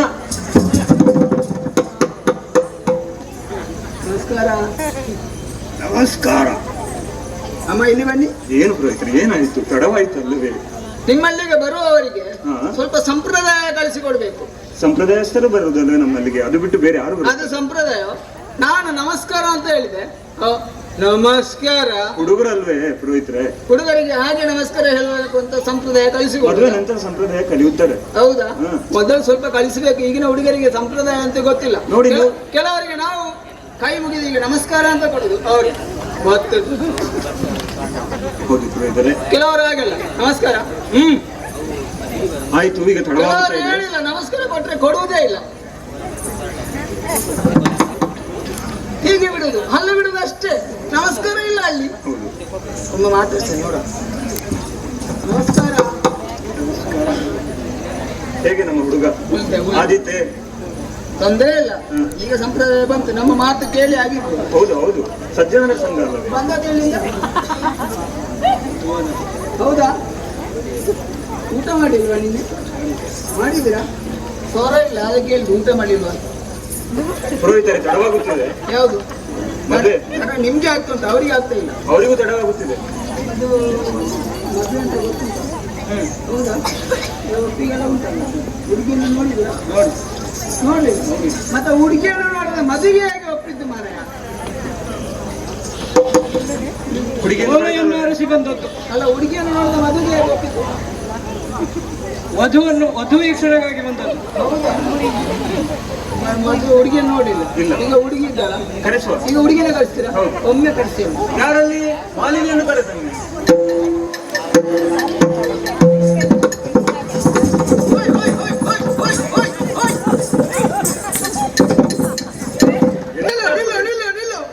ಪುರೋಹಿತರೆ, ಮಾರಿ ಸಂತಾನ ಒಮ್ಮೆಲೆ ನುಗ್ಗಿ ದನ ಬಂದಾಗ ಬರುವುದಾ? ನೀವು ಕೆರೆದ ಓಡಿ ಹೋಗಿ. ಯಾರು ಕೇಳ್ತದ್ದು? ನೀವು ನಾನು ಎಲ್ಲಿ ಕೇಳ್ತಿದ್ದೇನೆ?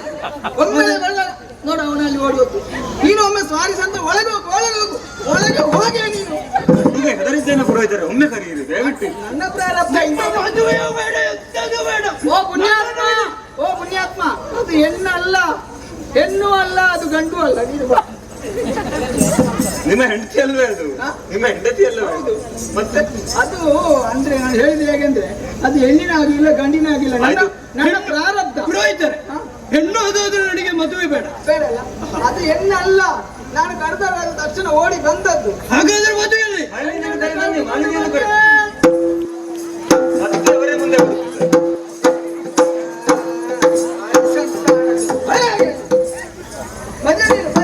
ಎದುರಿಗೆ ಬರಬೇಡ. ಪುರೋಹಿತರೆ, ನಿಮಗೆಲ್ಲ ಅಪಶಕನ ಆಗುವುದಾದ್ರೆ ಇವರನ್ನೊಮ್ಮೆ ನೋಡಿದ್ರೆ ಯಾರಿಗೂ ಅಪಶಕನ ಆಗ್ಲಿಕ್ಕಿಲ್ಲ. ಹೆಂಡತಿಯನ್ನು ಹಾಗೆಲ್ಲ ಎಲ್ಲರ ಮುಂದೆ ಅನ್ನುತ್ತಾರೆ. ಯಾರು? ಮದುವೆಗೆ ತಡೆ ಆಗುತ್ತಿದೆ ಪುರೋಹಿತರೆ. ನನ್ನ ಪ್ರಾರಬ್ಧ. ಹೌದೌದು, ನಿಮ್ಮ ಪ್ರಾರಬ್ಧವೇ. ಇದು ನಿಮ್ಮ ಹೆಂಡತಿಯೇ? ಸಂಶಯ ಉಂಟಾ? ಹ, ಕೇಳಿದೆ. ಹೌದಾ? ನನ್ನ ಸ್ವಂತ ಹೆಂಡತಿ. ನೋಡಿ, ಹುಡುಗನು ಗಡಿಬಿಡಿ ಪಡುತ್ತಿದ್ದಾನೆ. ದಯವಿಟ್ಟು ಮದುವೆಗೆ ತಡವಾಗಿದೆ. ಹುಡುಗಿಯನ್ನು ತೋರಿಸ್ಬೇಕಲ್ಲ? ತೋರಿಸ್ಬೇಕು, ತೋರಿಸ್ಬೇಕು. ನೀನು ಹುಡುಗಿಯನ್ನು ನೋಡಿದ್ಯಾ? ಇಲ್ಲ ಇಲ್ಲ. ಇಲ್ಲ, ಸರಿ ನೋಡುವ. ಕಾಣಿಸ್ತಾ ಇಲ್ಲ ಪುರೋಹಿತರೆ. ಕಾಣಿಸ್ತಾ ಇಲ್ಲ? ಮುಖ ಕಾಣಿಸುತ್ತಾ ಇಲ್ಲ. ಕಾಣಿಸ್ತಾ ಇಲ್ಲ ಅವನಿಗೆ. ಸರಿ. ಆ, ಹಾ, ಹಾ. ಹುಡುಗ ಒಪ್ಪಿದ ಎಲ್ಲಾ ಸೂಚನೆಗಳು ಕಾಣುತ್ತಿದೆ. ಹೌದಾ? ನಮ್ಮ ಹುಡುಗಿಯೂ ಒಪ್ಪಿದ್ದಾಳೆ. ನಿಮಗೆ ಸ್ವಲ್ಪ ಅವಸರ ಆಗ್ತಾ ಉಂಟಾ? ನನಗೆ ಅವಸರ ಆಗುತ್ತಾ ಇಲ್ಲ, ಮದುವೆಗೆ ತಡವಾಗುತ್ತಿದೆ. ಮದುವೆ ಆಗ್ತಾ ಉಂಟಾ? ಅದು ತೊಂದರೆ ಇಲ್ಲ. ಇದು ಪುರೋಹಿತರೆ, ಬೇಗ ಮದುವೆ ಮುಗಿಸಿ. ಮದುವೆ ಮುಗಿಸ್ಬೇಕಾ? ಹುಡುಗ ಹೇಗೆ? ಅಮ್ಮನಿಗೆ ಆದ್ರೆ ಅದು. ಅಮ್ಮನಿಗಲ್ಲ ಇಲ್ಲಿ ಮದುವೆ. ಒಳ್ಳೆ ಕಥೆ ಆಯ್ತು. ಅಮ್ಮನಿಗಾದ್ರೆ ನನಗೆ ಆಗ್ಬಹುದು. ಅಮ್ಮನ ನಿರ್ಧಾರವೇ ತನ್ನ ನಿರ್ಧಾರ ಅಂತ ನಮ್ಮ ಓ, ಹುಡುಗ ಸೂಚ್ಯವಾಗಿ ಹೇಳಿದ. ಹಾಗೆ ಅದು ಎಲ್ಲ ಹುಡುಗಿಯರಿಗೆ ಬೇಕು. ಯಾಕೆ ಗೊತ್ತುಂಟಾ? ಅಮ್ಮ ಅಪ್ಪನಿಗೆ ಇಷ್ಟ ಇದ್ರೆ ಅವಳನ್ನೇ ಮದುವೆ ಆಗುವ ಹುಡುಗಿಯರು ಇರುವುದೇ ಇಲ್ಲ. ಈಗ ವಿಷಯವೇ ಬೇರೆ. ಇವತ್ತು ಮದುವೆ ಆಗುದು, ನಾಳೆ ಹೆಂಡತಿಗೆ ಗಂಡ ಇಲ್ಲ, ಗಂಡತಿಗೆ ಹೆಂಡತಿ ಇಲ್ಲ. ಹೌದು. ಇದು ಮದುವೆ ಅವಳಿಗೆ ಇಷ್ಟ ಉಂಟಲ್ಲ? ಅವಳಿಗೆ ಎಷ್ಟು ಉಂಟು? ಹೇಳಿದ್ರಲ್ಲ ಮೊದಲೇ. ಕೇಳಿದ್ದೇನೆ. ಮತ್ತೆ ನನ್ನ ಹೆಸರಿನಲ್ಲಿ ಹಾಳಾಗಬಾರ್ದು. ಇಲ್ಲ ಇಲ್ಲ, ಹಾಗಾದ್ರೆ ಮದುವೆ ಶುರು ಮಾಡುದಲ್ಲ? ಶುರು ಮಾಡು. ಶುರು ಮಾಡು. ಪ್ರಾರಂಭಿಸು, ಪ್ರಾರಂಭಿಸು. ಮಾಲೆಯಲ್ಲಿ ಉಂಟು. ಕೈ ಕೈ ಜೈ. ಕೈಯಲ್ಲಿ ನಿಮ್ಮ ಕೈಯಲ್ಲಿ ಮಾಲೆ ಇದೆ ಅಂತ ಹೇಳಿ. ಓ, ಅದು ವಿಷಯ ಆಗಿದೆ. ನನಗೆ ತಕ್ಷಣ ಮರೆಯುವುದು, ತಕ್ಷಣ ನೆನಪು ಬರುವುದು. ಕೈಗೆ ಜೈ ಹಾಕ್ತಿದ್ದೀವಿ. ಹೌದು. ಈಗ ಇದು ಮಾಲೆ.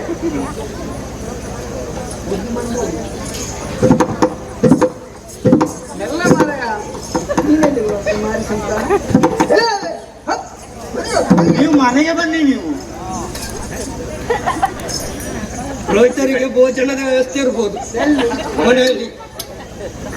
ಅವರನ್ನು ಕಟ್ಟಿಕೊಂಡು ನಾನು ಹಾಳಾಗಿ ಹೋದದ್ದು. ಇದು ಒಂದು ಉದ್ದ ಉಂಟು, ಒಂದು ಗಿಡ್ಡ ಉಂಟು. ಏನೋ ನಮ್ಮ ಸಖಿಯರು ತಪ್ಪೆ ಮಾಡಿದ್ದಾರೆ.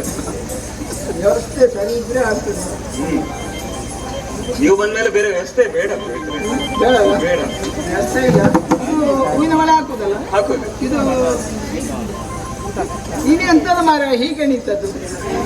ಸರಿ ಇಲ್ಲ, ಅಲ್ಲಿಗೆ ಎದುರು ನೋಡಿ. ಹಾ, ನೀವದು ಪ್ರಥಮ ಬಾರಿಯಲ್ಲಿ ಮದುವೆ ಆಗಿ ಮಾಡ್ತೀವಿ.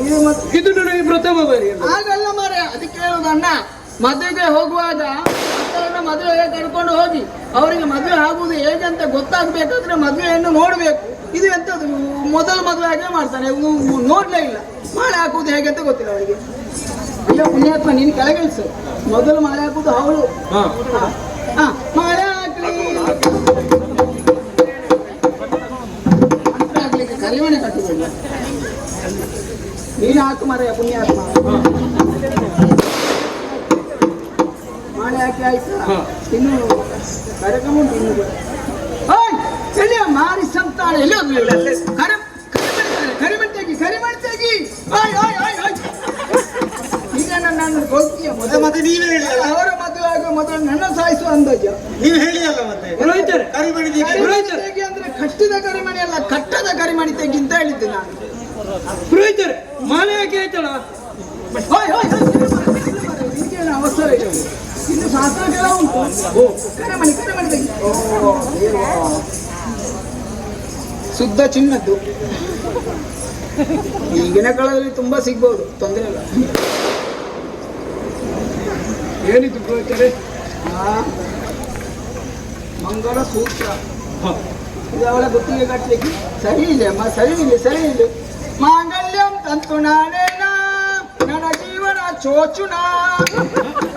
ಹಾಕು ಮಾರ, ನೀನು ನನ್ನ ಮಂತ್ರ ಆಗಿದ್ದೀನಿ ಕೇಳ್ತೀಯ. ಆಯ್ತಾ?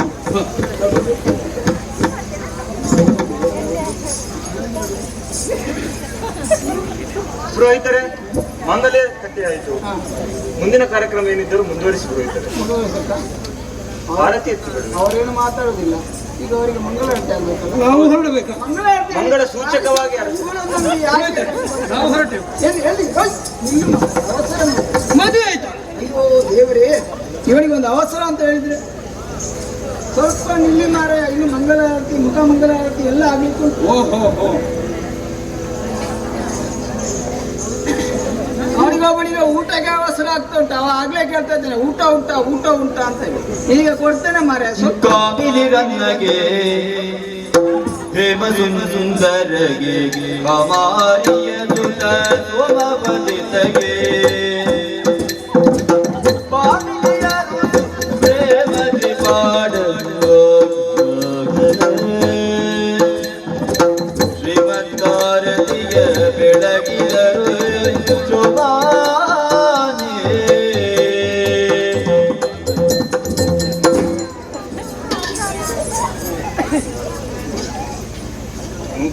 ನೂತನ ದಂಪತಿಗಳಿಗೆ ಆರತಿಯನ್ನು ಎತ್ತಿ ಆಯ್ತು. ಒಂದು ಉಡುಗೊರೆ ಕೊಡುವ ಶಾಸ್ತ್ರ ಇದೆಯಲ್ಲ, ಎತ್ತುವಾಗ ಇದನ್ನು ನಂದಿಸಿದೆ ಯಾಕೆ ಗೊತ್ತುಂಟ? ಯಾಕೆ? ಇವಳ ಮಾರಿ ಸಂತಾನ ಅದಕ್ಕೆ ಇಷ್ಟು ಎಣ್ಣೆ ಹಾಕಿದಂತಿದ್ದಾರೆ. ಹೌದಾ? ಹೌದು. ಎಣ್ಣೆ ಹಾಕಿ ಅಷ್ಟು ತರ್ಬೋದು, ಇವಳಿಗೆ ಗೊತ್ತಿಲ್ವಾ? ಅರಮನೆಗೇನು ಎಣ್ಣೆ? ಇವಳಿಗೆ ಮೊದಲ ಮದುವೆ ಆಯಿತು. ಇವಳಿಗೆ ಎಷ್ಟು ಮದುವೆಗೆ ನನ್ನ ಒಟ್ಟಿಗೆ ಬಂದಿದ್ದಾಳೆ. ಮಾರಿಗೆ ಬಂದಿದ್ದಾಳೆ. ನೀವು ಮನೆಗೆ ಬನ್ನಿ, ನಿಮಗೆ ಮಾಡ್ತೇನೆ. ನಿಮಗೆ ಅಯ್ಯೋ ದೇವರೇ, ನನ್ನ ಪ್ರಾರಬ್ಧ ಇಂಥ ಒಂದು ಹೆಂಡತಿ ಸಿಕ್ಕಿದ್ದು. ಮದುವೆ ನಿಮ್ಗೆ ಗೊತ್ತು ಬೇಡವಾ? ಅಷ್ಟು ಎಣ್ಣೆ ಹಾಕಿದ್ರೆ ಎಷ್ಟು ಖರ್ಚಾಗ್ತದೆ ಅಂತೇಳಿ ಅದಕ್ಕೆ ನನ್ನೊಂದು ಸಿಕ್ಕಿದ್ದು. ಇದು ಉಡುಗೊರೆ ಶಾಸ್ತ್ರ ಒಂದು ಉಡುಗೊರೆ ಶಾಸ್ತ್ರ ಆಶೀರ್ವಾದವೇ ಉಡುಗೊರೆ ಎಂದು ನಾವು ತಿಳಿಸಿದ್ದು. ಇವರಿಗೆಲ್ಲ ಆಶೀರ್ವಾದವೇ ಉಡುಗೊರೆ. ಆದರೆ ಪುರೋಹಿತರಾಗಿ ನೀವು ಒಂದು ಉಡುಗೊರೆ ಕೊಡದಿದ್ದರೆ ನಾನು ಉಡುಗೊರೆ ಕೊಡಬೇಕು.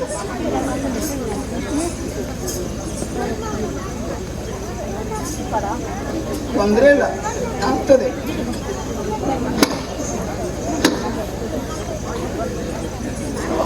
ಪುರೋಹಿತರಿಂದ ಉಡುಗೊರೆ. ವರಣ ಕುತ್ತಿಗೆಯಿಂದ ವಧುವಿನ ಕುತ್ತಿಗೆಯಿಂದ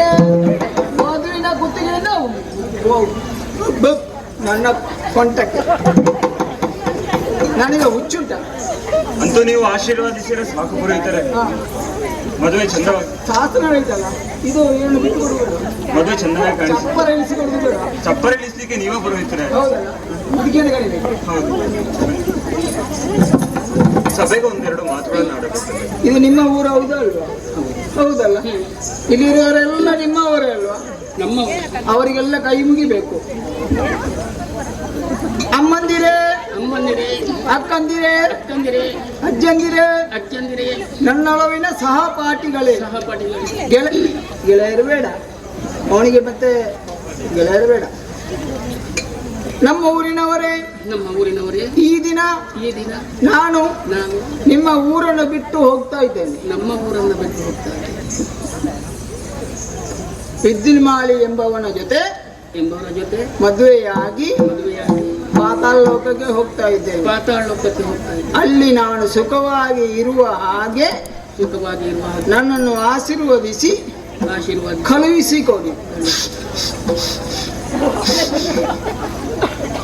ನಿನಗೇನು ರೋಗ ಬಂದದ್ದು ಈಗ?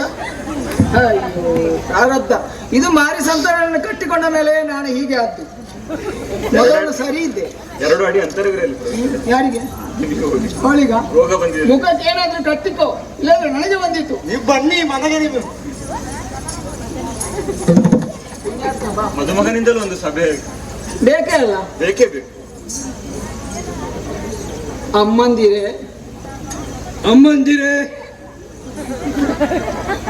ನೋಡು ಅಲ್ಲಿ ಹಿಂದೆ ನಿಂತಿದ್ದಾರಲ್ಲ, ಅವರೇನೋ ಕೈಯಲ್ಲಿ ಹಿಡ್ಕೊಂಡಿದ್ದಾರೆ, ಏನೋ ಮಾಡ್ತಾ ಇದ್ದಾರೆ. ಅವರಿಗೆ ಕೇಳಲೇ ಇಲ್ಲ ನೀನು ಹೇಳುವಂತ ಮಾತು.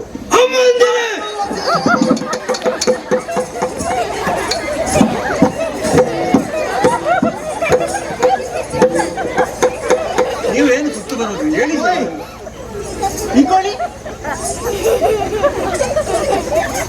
ನನಗೆ ಈಗ ಬಲದ ಬದಿಯಲ್ಲಿ ಎದೆ ನೋವು ಬಂದದ್ದು. ಅವಕಾಶ ಪುರೋಹಿತರೆ, ಅವಕಾಶ. ಬಲದ ಬದಿಯಲ್ಲಿ ಎದೆ ನೋವು ಬಂದು ನಾನು ಸತ್ತೇ ಹೋಗ್ತಾ ಇದ್ದೆ. ನೀವು ಬಹಳ ಪುಣ್ಯ ಮಾಡಿದ್ದೀರಿ. ಪುಣ್ಯಾತ್ಮ, ಅಷ್ಟು ಜೋರಾಗಿ ಬೇಡ, ಹಿತವಾಗಿ ಮಿತವಾಗಿ. ನಾನು ಹೇಳಿದೆ ಹೇಗೆ, ಸ್ವಲ್ಪ ಸ್ವರ ಎತ್ತು ಅಂತ. ನೀನು ಒಮ್ಮೆಲೆ ಎತ್ತಿದ್ರೆ ಹೇಗೆ? ಸರಿ, ಕೇಳೋದನ್ನ ಕೇಳು. ಅಮ್ಮಂದಿರೇ, ಹಾಗೆ ಅದು ಸರಿ, ಹಾಗೆ ಬರ್ಬೇಕು. ಅಕ್ಕಂದಿರೇ, ಅಪ್ಪಂದಿರೇ, ಅದು ಬೇಡ. ಅಪ್ಪಂದಿರೇ ಬೇಡ. ಹಿರಿಯರೇ, ಗುರು ಹಿರಿಯರೇ, ಈ ಊರಿಗೆ ಬಂದು ಅಲ್ಲ ಮರ, ಈ ಊರಿಗೆ ಬಂದು ನಾನು ನಿಮ್ಮ ಮಗಳಾದ ದಿತಿಯಮ್ಮನವರ ಮಗಳಾದ ಅಧಿಕ ಪ್ರಸಂಗ ಯಾಕೆ ನಿನಗೆ? ನಾನು ಅದು ಹೇಳಿದ್ದೇನಾ? ಮಗಳು ದಿತಿಯಮ್ಮನವರದವಳೆ. ಹೌದು, ನಾನೇ ಹೇಳಿದ್ದೇನಾ? ಸರಿ, ಯಾವ ರೀತಿ ಹೇಳಬೇಕು ತಿಳಿಸಿ. ಮಾಲಿನಿ ಎಂಬ ವಧುವನ್ನು ಮದುವೆಯಾಗಿ ನಿಮ್ಮೆಲ್ಲರ ಆಶೀರ್ವಾದವನ್ನು ಪಡೆದುಕೊಂಡು ನನ್ನ ಊರಿಗೆ ಕರೆದೊಯ್ಯುತ್ತಾ ಇದ್ದೇನೆ. ನೀವೆಲ್ಲರೂ ಸಂತೋಷದಿಂದ ಮನದೊಂಬಿ ಆಶೀರ್ವದಿಸಿ. ಹೋಗಿ ಅಲ್ಲಿ ಕೂತ್ಕೊ. ಇಲ್ಲಿ ಬಾ. ಒಂದೆರಡು ಮಾತು ಹೇಳಲಿಕ್ಕೆ. ಮದುವೆ ಆಗುವುದಂತೇಳಿ ಸುಲಭ ಇಲ್ಲ. ಮದುವೆ ಆದ ಮೇಲೆ ಗಂಡನಿಗೆ ತಕ್ಕ ಪತ್ನಿಯಾಗಿ, ಅವನ ಜೊತೆ ಶ್ರೇಷ್ಠ ಪತ್ನಿಯಾಗಿ, ಅವನಿಗೆ ಬೇಕಾದನ್ನೆಲ್ಲ ಕೊಟ್ಟು ಮನೆಯನ್ನು ಉಳಿಸಿಕೊಡುವಂತಹ ಜವಾಬ್ದಾರಿ ನನಗಿದೆ. ಆದ್ದರಿಂದ ಅದನ್ನು ನೆರವೇರಿಸಿಕೊಟ್ಟು ಅವನನ್ನು ರಕ್ಷಿಸ್ತಾ ಇದೆ. ಮದುವೆ ಆಗುವಂತೆ ಸುಲಭ ಇಲ್ಲ. ಪುನಃ ಉಂಟು. ಮದುವೆ ಆದ್ರೆ ಸಾಲದು, ಹೆಂಡತಿಯನ್ನು ಇಲ್ಲಿಂದ ಕರೆದುಕೊಂಡು ಹೋದ್ರೆ ಸಾಲದು. ಅವಳನ್ನು ಸರಿಯಾಗಿ ಅವರಿಗೆ ಬೇಕಾದ ಹಾಗೆ ನೋಡಿಕೊಂಡು ನೀನು ಸಾಕಬೇಕು. ಒಂದು 10 ವರ್ಷಕ್ಕೊಂದು 12 ಮಕ್ಕಳನ್ನು ಹುಟ್ಟಿಸಿ ಅವರನ್ನು ಯಥಾ ತಾಯಿಯಾಗಿ ಸರಿ. ಹೇಗೆ ನೀವು ಹೇಳಿದ್ರೆ 10 ವರ್ಷ ಮಾಡ್ತಾರೆ. ಎರಡು ಒಳ್ಳೆ ನುಡಿಗಳನ್ನು ಆಡಿ ಮದುವೆಯನ್ನು ಚೆನ್ನಾಗಿ ಮದುವೆ ನಡೆಸಿಕೊಟ್ಟಿದ್ದೀರಾ. ಆಗಲಿಲ್ಲ ಅನ್ಕೊಂಡ್ರಮ್ಮ ಆಯ್ತಾ? ಎರಡು ಒಳ್ಳೆ ನುಡಿಗಳನ್ನು ಆಡಿ ಮದುವೆಯನ್ನು ಮಂಗಳವಾಗಿಸಿದ್ದೀರಾ. ಓ ಅಣ್ಣ, ಅಲ್ಲಿ ಇಲ್ಲಿ ಎಲ್ಲ ನೋಡಬೇಡಿ. ಓ ಅಲ್ಲಿ ಊಟ ಉಪ್ಪಿನಕಾಯಿ ಅಂತ ಸಾಂಬಾರು ಅದೆಲ್ಲ ಮಾಡಿದ್ದಾರೆ. ನಮ್ಮ ಭಟ್ರು ಅದೆಲ್ಲ ವ್ಯವಸ್ಥೆ ಮಾಡಿದ್ದೇವೆ. ಒಳ್ಳೆ ಅಡಿಗೆ ಮಾಡಿದ್ದಾರೆ. ಎಲ್ಲರೂ ಹೊಟ್ಟೆ ತುಂಬ ಉಂಡು ಮತ್ತೆ ನಿಮ್ಮ ನಿಮ್ಮ ಮನೆಗೆ ಹೋಗಿ, ಆಯ್ತಾ? ಅಷ್ಟೇ ಅಲ್ಲ? ಮತ್ತೆ ಆಯ್ತು ಬರೋಯ್ತಾರೆ. ಇಕೊಳ್ಳಿ, ನಾನು ಊಟಕ್ಕೆ ಹೋಗ್ಬೇಕಾ? ಯಾರು? ನಾನು ಇವಳಿಗೆ ಊಟಕ್ಕೆ ಹೋದ್ರೆ 1 ಕ್ವಿಂಟಲ್ ಅಕ್ಕಿಯದ್ದು ಊಟ ಸಾಕಾಗ್ಲಿಕ್ಕಿಲ್ಲ. ಹೇಳಿ ಪ್ರಯೋಜನ ಇಲ್ಲ, ಹೋಗಿ. ನೀವು ಮನೆಯ ಮನೆ ನೀವು ಮಾಡ್ತೀರಿ. ಧರ್ಮ ಇನ್ನು ಮಾಡಬೇಕು. ಮದುವೆ ಆಯ್ತು, ಹೋಗಿ. ಪುರೋಹಿತರೆ ಆಶೀರ್ವದಿಸಿ ಒಳ್ಳೆಯದು. ಮದುವೆಯನ್ನು ಮಾಡಿ.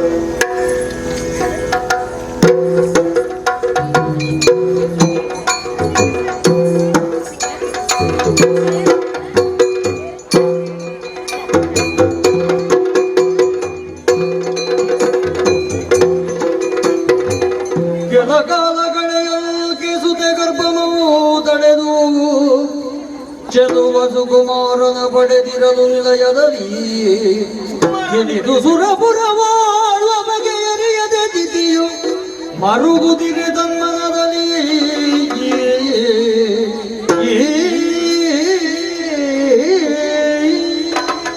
ಮಗಳಾದಂತ ಮಾಲಿನಿಯ ಮದುವೆಯನ್ನು ಮುಗಿಸಿ ನವಮಾಸವನ್ನು ತುಂಬಿ ಒಬ್ಬ ಕುಮಾರ ಶ್ರೇಷ್ಠನನ್ನು ಹೆತ್ತಿದ್ದಾಳೆ ಮಗಳು. ಆದರೆ ನನ್ನ ಆಸೆಯಂತೆ ಮಾಲಿನಿಯ ಮಗ ಆ ದೇವಲೋಕವನ್ನು ಗೆಲ್ಲಬೇಕಂತ ಒಂದು ಆಸೆ ಇತ್ತು. ಅದು ಈಡೇರುವ ಯಾವ ಲಕ್ಷಣವೂ ಕಾಣಿಸುತ್ತಿಲ್ಲ. ಶಿವಶಿವ ಶಿವಶಿವ, ಏನು ಮಾಡಲಿ ನಾನು? ಚಿಂತೆ ಪಡೆಯದಗೆ ಮನಲಿ ಅತ್ತ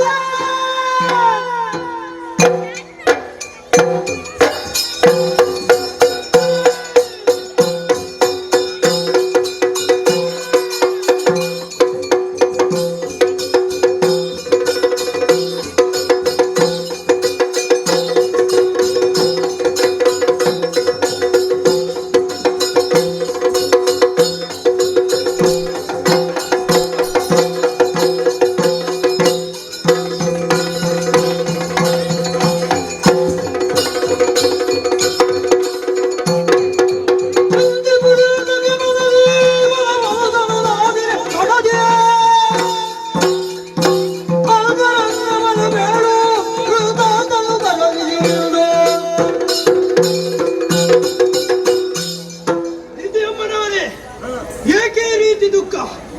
ಯಾವ್ದಾಯ್ತು ತಿಳಿಸಿ.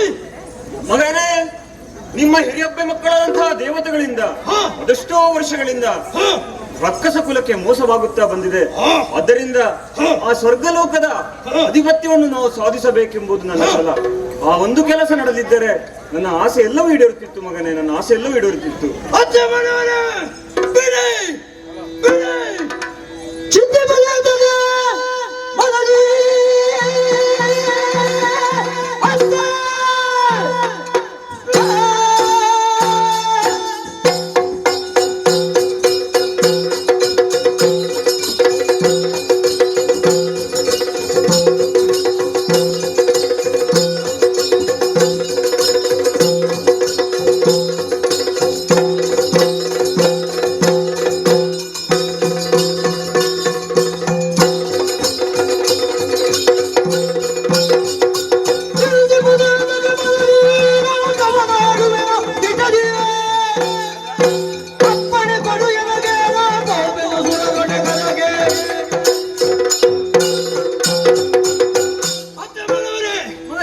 ಎಷ್ಟು ದಿವಸ ಆ ದೇವತೆಗಳ ಕಪಟತನ ನನಗೆ ಅರಿವಾಗದೆ ಹೋಯಿತು. ಅಯ್ಯೋ, ಚಿಂತೆ ಬಿಡಿ, ಅವರನ್ನೆಲ್ಲ ಮಾಡ್ತೀನಿ.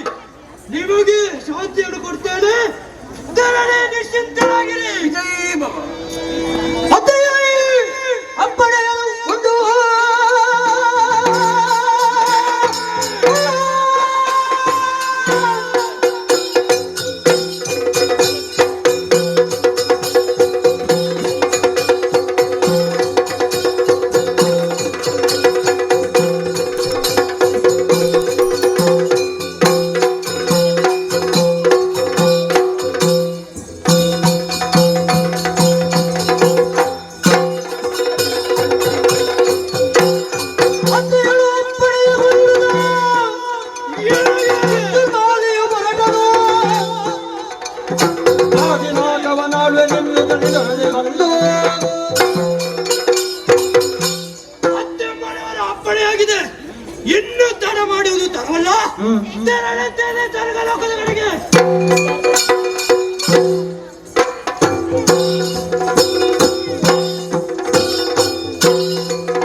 ಮಗವನು ಅನರಿ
ನನ್ನನ್ನೇ ಯುದ್ಧಕ್ಕೆ ಆಹ್ವಾನ ಇವಷ್ಟು ಸೊಕ್ಕೆ ನಿನಗೆ ನಿನ್ನ ಸೊಕ್ಕನ್ನು ಬರೀತಾರೆ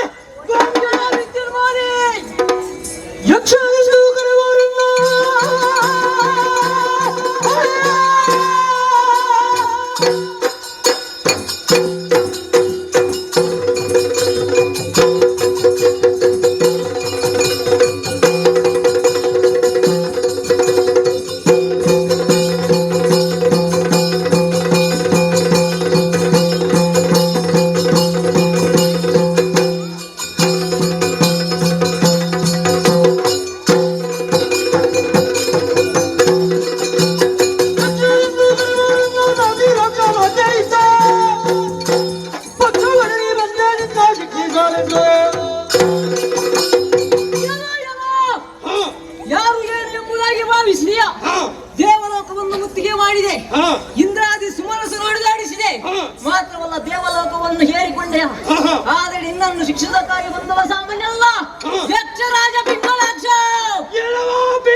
ಮನುಷ್ಯ ಏನು ಸೊಕ್ಕಿನಿಂದ ಅಹಂಕಾರದಿಂದ ಮೆರೆಯುತ್ತಿದ್ದೀಯ. ಆಹಾ. ಈ ಹಿಂದೆ ಬಂದ ದೇವತೆಗಳೆಲ್ಲ ಮಣ್ಣು ಮುಕ್ಕಿಸಿ ಬಿಟ್ಟಿದ್ದೇನೆ. ನೀನು ಯಾವ ಲೆಕ್ಕ? ಓಹೋ. ಸುಮ್ಮನೆ ಬಂದ ದಾರಿಗೆ ತೆರಳಿದೆಯೋ ಇಲ್ಲ ನಿನ್ನ ದುರ್ಗ ಬೆದರಿ ಗೋಪಾಲಲ್ಲ.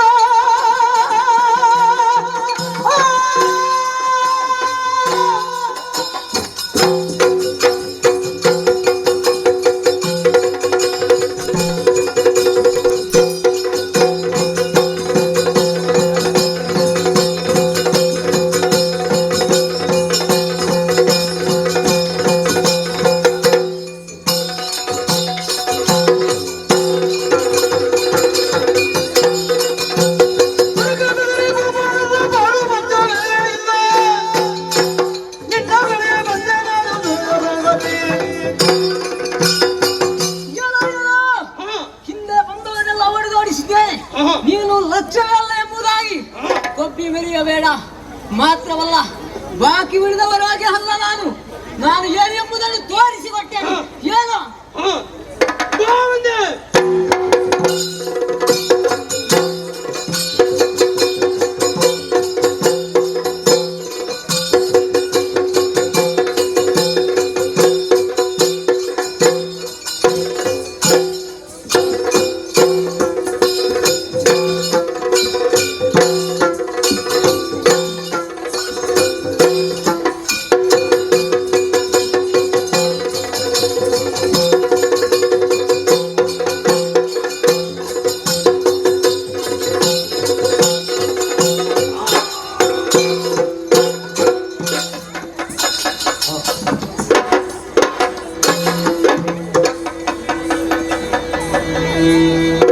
ಲೀಲೆಯವರಿಸೆ ಪಾತಾಳದಾಧಿಪತಿ ವಿದ್ಯುನ್ಮಾದಿದಾನವನ ಇಲ್ಲ ಕುಂದಲೆ ಗರ್ಭದಾಳುತ್ತ ಬಡೆದ ಬಾಲಕ ಮಹಿಳನನು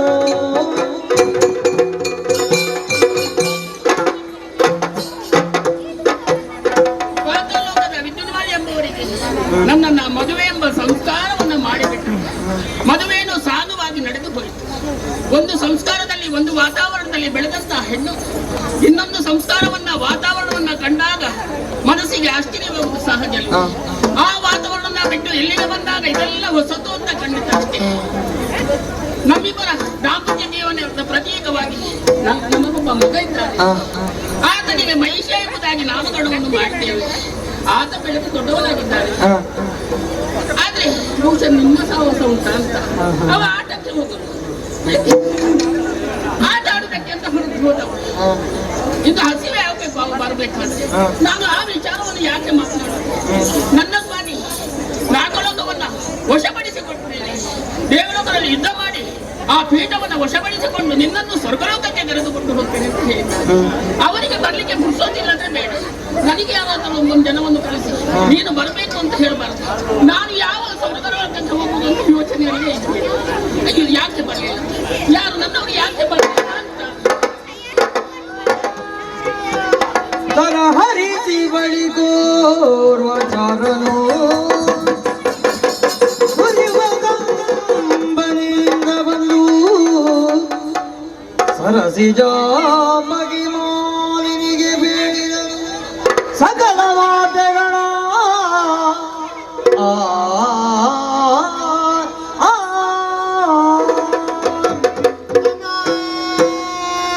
ಅಯ್ಯೋ ದೇವರೇ, ಬೆಳಿಗ್ಗೆ ಸಾಕು ಸಾಕು ಅಮ್ಮ ಅಪ್ಪ ಅಂತ ಕೂಗಿಕೊಂಡು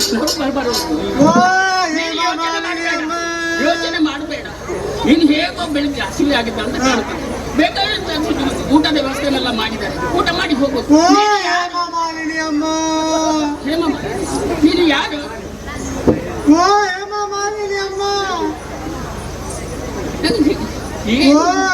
ಮಾಲಿನಿ ಅಮ್ಮ, ಹಾಗೆಯಾ?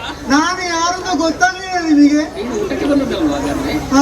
ಮತ್ತೆ ಅಮ್ಮ, ಆ? ನಾನು ನಿಮ್ಮ ಗಂಡ. ಏನ್ ಮಾತಾಡ್ತೀನಿ? ಒಬ್ಬಳೇ ಇದ್ದಲ್ಲ ಅಂತಪುರದಲ್ಲಿ ಏನೇನ ಮಾತಾಡ್ತೀನಿ. ನಾನು ಆಡಿಗೆ ಸೀಳ್ಲಿಕ್ಕೆ ಉಂಟು. ಅಮ್ಮ, ಮತ್ತೆ ನೀವು ಸ್ವಲ್ಪ ತಗೊಳ್ಬೇಕಲ್ವಾ? ಯಾವುದನ್ನು? ಸ್ವಲ್ಪ ಇಲ್ಲಿ ನಮ್ಮಲ್ಲಿ ಅಂತ ವ್ಯವಸ್ಥೆ ಇಲ್ಲ. ಇಲ್ಲಿ ಎಂತ ತಾಳ್ಮೆ. ಹಾ ಅಮ್ಮ, ಏನು? ಲಾಲಿಸ್ಬೇಕಮ್ಮ. ಲಾಲಿಸಬೇಕು ತಾಯೇ ನಿನ್ನ ಹಾಗಣ ಮಾಡಿ ಗುಣಮಣಿಗೆ ಆ ಆ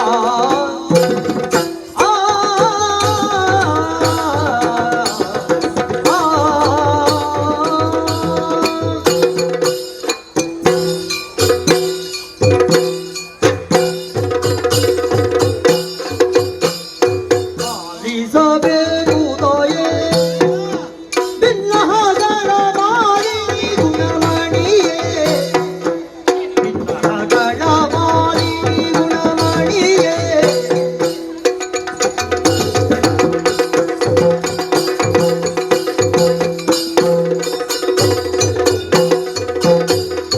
ಕಾಳಗದಲ್ಲಿ ದುರದ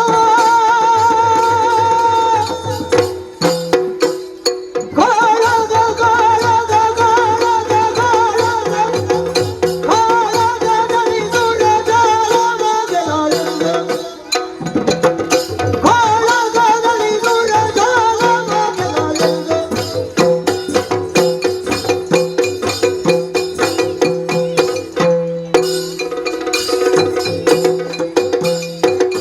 ನೀಲೆಯೊಳೈದಂತ ನಿನ್ನಯ ಕಾಂತ ಕಾಳಗದಲ್ಲಿ ದುರದ ನೀಲೆಯೊಳೈದಂತ ನಿನ್ನಯ ಕಾಂತ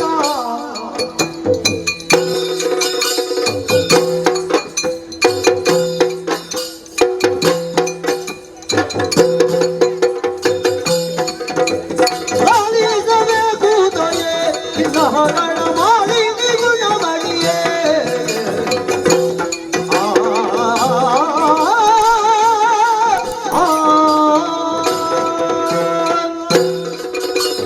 ಲಾಲಿಸಬೇಕು ತಾಯೇ ನಾನು ಮತ್ತೆ ನಿಮ್ಮ ಗಂಡ ಗುರುಪುರಕ್ಕೆ ಹೋದೆ ಅಮ್ಮ. ಅಲ್ಲಿ ಯಾರು ಮಾವ ಇದ್ದಾನೆ ಅಮ್ಮ ಸುರಪುರಕ್ಕೆ ಹಾ ಸುರಪುರಕ್ಕೆ ಹೋದೆ ಅಮ್ಮ. ಅಲ್ಲಿ ನಾವು ಉದ್ದಕ್ಕೆ ಹೋದಮ್ಮ. ಹಾ ಯುದ್ಧ ಮಾಡುವುದಕ್ಕೆ ಹಾ ಯುದ್ಧ ಮಾಡ್ಲಿಕ್ಕೆ ಹೋದೆ ಅಮ್ಮ. ಎಂತ ಅಮ್ಮ ಎಂತ ಅಮ್ಮ ಯುದ್ಧ, ಓ ಭಯಂಕರ ಯುದ್ಧ ಅಮ್ಮ. ಅಲ್ಲಿ ಸುರುಗೆ ಅಗ್ನಿ ಬಂದಮ್ಮ. ಅಗ್ನಿ ಹಾ ಅಗ್ನಿ ಬಂದ. ಬಂದು ನಾವೆಂತ ಮಾಡಿದೆವು, ಏನು ಒಂದು ಕೊಟ್ಟೆ ಅಮ್ಮ. ಅಗ್ನಿ ಬಂದಾಗೆ ಹೋದ. ಅನ್ನವರ ಪೆಟ್ಟು ಉಂಟ ಹಾಗೆ ಉಂಟು ಹಾ ಅಮ್ಮ ಮತ್ತೆ ವಾಯು ಬಂದಮ್ಮ. ಎಂತ ಬಂದವಮ್ಮ ಅವ, ಏನು ಬರುವಾಗ್ಲೇ ಗೊತ್ತಾಗಿದೆ ಅವ ವಾಯು ಬಂದಿದೆ ಅಂತೇಳಿ. ಹ, ಅಮ್ಮ ಬಂದಾಗ ನಿಮ್ಮವರಿದ್ದಾರಲ್ಲ, ನಿಮ್ಮವರ ಪೆಟ್ರೋಲಿಗೆ ಗೊತ್ತು ನೋಡಿ ಖಂಡಿತ ಹೇಗೆ ಕೊಡ್ತಾರೆ. ಅದಕ್ಕೆಲ್ಲ ಬೇಕು ಹಾ ಹಾ. ಅಮ್ಮ ವಾಯುಗೆ ಒಂದು ಕೊಟ್ರಮ್ಮ. ಆ, ಅಷ್ಟಾಗುವಾಗ ಹ್ಮ್. ಮುಂದಿನಿಂದ ಬಂದ ವಾಯು ಆ, ಸ್ವಯಂ ಹಿಂದೆ ಹೋಗ್ತದೆ. ಅವನಿರ್ಲಿಕ್ಕಿಲ್ಲ ಎದುರಿಗೆ ಹಾ. ಅವರ ಎದುರಿಗೆ ಮತ್ತೆ ನೋಡಿ ಅಮ್ಮ ಹಾ, ಕುಂಬಾರ ಬಂದಮ್ಮ. ಕುಂಬಾರ ಹಾ ಕುಂಬಾರ ಕುಬೇರ ಹಾ ಹ, ಅವನು ಬಂದಮ್ಮ. ಹ್ಮ್, ಅವನಿಗೂ ಕೂಡ ಹಾಗೆ ಬಿಡ್ಲೇ ಇಲ್ಲ. ಹ, ಅವನು ಬಂದಾಗ ಅವನೇ ಸೀದಾ ಹೋದಮ್ಮ. ಹ್ಮ್. ಮತ್ತೆ ಬಂದಮ್ಮ ಯಾರು? ಯಮ್ ಯಮ ಹಾ ಯಮ್ಮ ಹ್ಮ್, ಯಮ್ಮ ಬಂದಮ್ಮ. ಹ್ಮ್, ಯಮ್ಮನಿಗೆ ಕೂಡ ಕೊಟ್ಟೆ ಅಮ್ಮ. ಹ್ಮ್. ಅವನು ನೋಡಿದ ಮತ್ತೆ ಬಂದನಮ್ಮ. ಮತ್ತೆ ಹಾ ಮತ್ತೆ ಯಾರು ಬಂದ್ರು? ಯಕ್ಷ ಯಕ್ಷ ಹಾ ಏನಾಯ್ತು ಮತ್ತೆ ಯುದ್ಧದಲ್ಲಿ ಏನಾಯ್ತು? ಅಮ್ಮ ಗೆಲ್ಲಿದು ತ್ರಿತಂಡರೆಲ್ಲರನ್ನು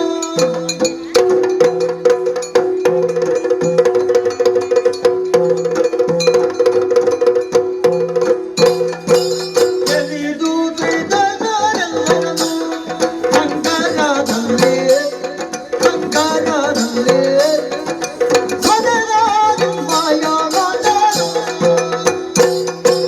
ಅದರ ಮೇಲೆ ಇದನ್ನು ಎದುರಾಗಿ ಎತ್ತಲು ಒಲಿದ ನಮ್ಮನೆ ಅಮ್ಮ ಹಾ, ನಾಲ್ಕು ಲೋಕದ ಪಟ್ಟವನ್ನು ನನ್ನವರು ಹೇಳಿದ್ರು. ಹಾ ಅಲ್ಲಿ ಸ್ವಾಗತ ಕೊಡ್ಲಿಕ್ಕೆ ಯಾರಿಗೆ? ಇಲ್ಲಮ್ಮ. ಹಾ ಕೊನೆಗೆ ಬಂದಮ್ಮ ಯಾರು ಯಕ್ಷ. ಬಂದು ಹಾ ಏನಾಯ್ತು?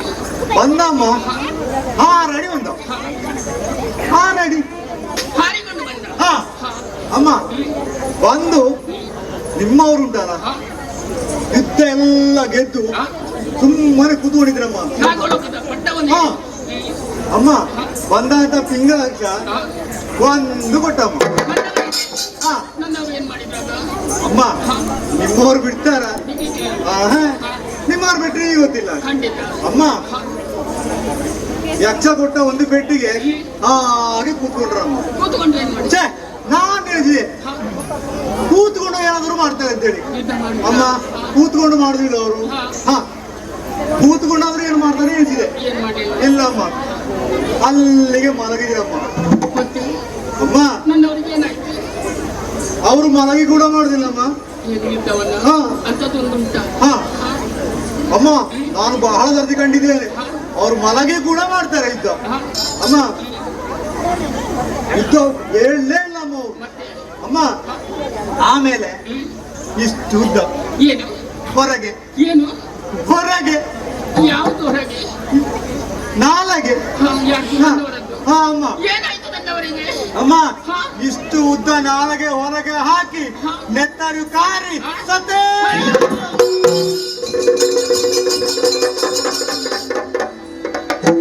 ಪದಿಯೇ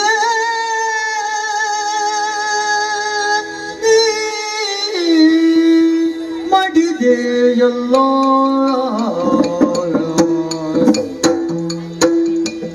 ಈ ಬರಿಯನ್ನ ಚದೆಯಗಲುವರೆ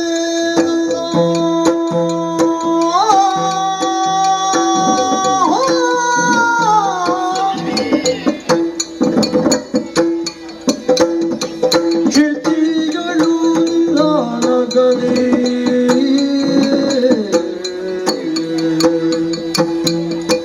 ಕ್ಷಿತಿಗಳು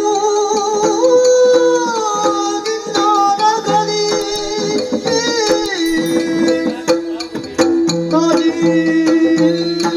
ವಿಸರಂತಿ ವ್ಯತೆಯನೋ ಬೇಡಲಿ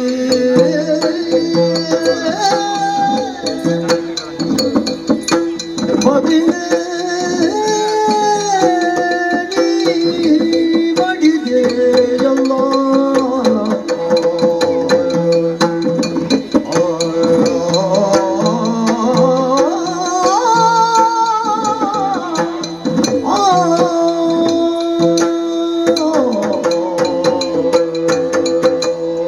ಅಯ್ಯೋ, ನನ್ನ ಪತಿದೇವ ಅಂತ ಒಂದು ದುರ್ಘಟನೆಗೆ ಒಳಗಾಗಕ್ಕೆ ನನ್ನ ಪತಿದೇವನನ್ನ ಕಳೆದುಕೊಂಡೆ. ನನ್ನ ಕಳೆದುಕೊಂಡು ಈ ಪ್ರಪಂಚದಲ್ಲಿ ನಾನು ಹಾಗೆ ಬದುಕಿಕೊಂಡಿರಬೇಕು. ಶಿವನೇ, ಮಹಾದೇವನೇ, ನಿನಗೆ ಒಂದಿಷ್ಟು ಕರುಣೆ ಇಲ್ಲದೆ ಹೋಯಿತೆ. ನಿನ್ನನ್ನು ನಂಬಿದಂತಹ ನನ್ನನ್ನ ಇಂತಹ ಒಂದು ದುರ್ಘಟನೆಗೆ ಒಳಗಾಗುವುದಂತೆ ಮಾಡಿದೆಯಲ್ಲ ಸ್ವಾಮಿ. ಅದೆಷ್ಟು ಧೈರ್ಯವನ್ನ ಹೇಳಿ ನಾಗಲೋಕವನ್ನ ವಶಪಡಿಸಿಕೊಳ್ತೇನೆ, ಮತ್ತೆ ನಿನ್ನನ್ನು ಕರೆಸಿಕೊಳ್ತೇನೆ ಎಂಬುದಾಗಿ ನೀವಲ್ಲೇ ಸ್ವರ್ಗಸ್ಥರಾದಿ ಸ್ವಾಮಿ. ನಿಮ್ಮನ್ನು ಬಿಟ್ಟು ಅರೆಕ್ಷಣವು ನಾನು ಭೂಮಿಯಲ್ಲಿ ಬದುಕಲಿಕ್ಕಿಲ್ಲ. ನಾನು ನಿಮ್ಮ ಜೊತೆಯಲ್ಲಿ ಬರಬೇಕು ಸ್ವಾಮಿ. ನಾನು ಈ ರೀತಿ ಅತ್ತೆ ಸತ್ತು ಪುನಃ ಬರುವುದಕ್ಕೆ ಸಾಧ್ಯವಿರುತ್ತೆ. ಖಂಡಿತವಾಗಿ ಬರುವುದಕ್ಕೆ ಸಾಧ್ಯ ಇಲ್ಲ. ನಾನು ಆತ್ಮಹತ್ಯೆ ಮಾಡಿಕೊಂಡ್ರೆ ಹೇಗೆ ಲಕ್ಷಣವನ್ನು? ನಾನು ಬದುಕಬೇಕು. ಯಾಕೆ ನನ್ನ ಎದೆಯಲ್ಲಿ ಬೆಳೆದು ನಿಂತಹ ಸೇಡಿನ ಹೆಮ್ಮರ ಉಂಟಲ್ಲ, ಅದನ್ನು ಕಡಿದು ಹಾಕಬೇಕು. ಅದಕ್ಕೆ ಬೇಕಾಗಿ ಏನು ಮಾಡೋಣ? ನನಗೆ ಮಗ ಇದ್ದಾನೆ. ಆತನನ್ನ ಕರೆದು ಆತನಲ್ಲಿ ಎಲ್ಲ ವಿಚಾರವನ್ನು ಹೇಳಬೇಕಾಗಿದೆ. ನನ್ನವರಿಗೆ ಮಾಡಿದಂತಹ ಮೋಸದ ವಂಚನೆ ಏನು ಅಂತ ಅವರಿಗೆ ತಕ್ಕ ಶಾಸ್ತಿಯನ್ನು ಕಳಿಸಬೇಕು. ಅದಕ್ಕೆ ಬೇಕಾಗಿ ಮಗನಾದಂತಹ ಮಹಿಷರನ್ನ ಕರೆಯಬೇಕಾಗಿದೆ. ಮಗನೇ ಮಹಿಷ, ಬಾ ಮಗನೇ, ಮಗನೇ. ಸತ್ತವರು ಮರಳಿ ಜೀವಿ ಬರೆಯೇ ಸದಾ ಸುರಗೆ ಅದನಗಳು ಬಿತ್ತರಿಸಿ ಸುಮನ ಸಮಸ್ತವನ್ನು ಸದೆ ಬಡಿದು ನಾಗವ ಅತ್ತಿಯ ದಿವಸ ಕೈವೇನೆನ್ನುವುದಲ್ಲಿ ಕರೆದಳ ಮಗನ ಆ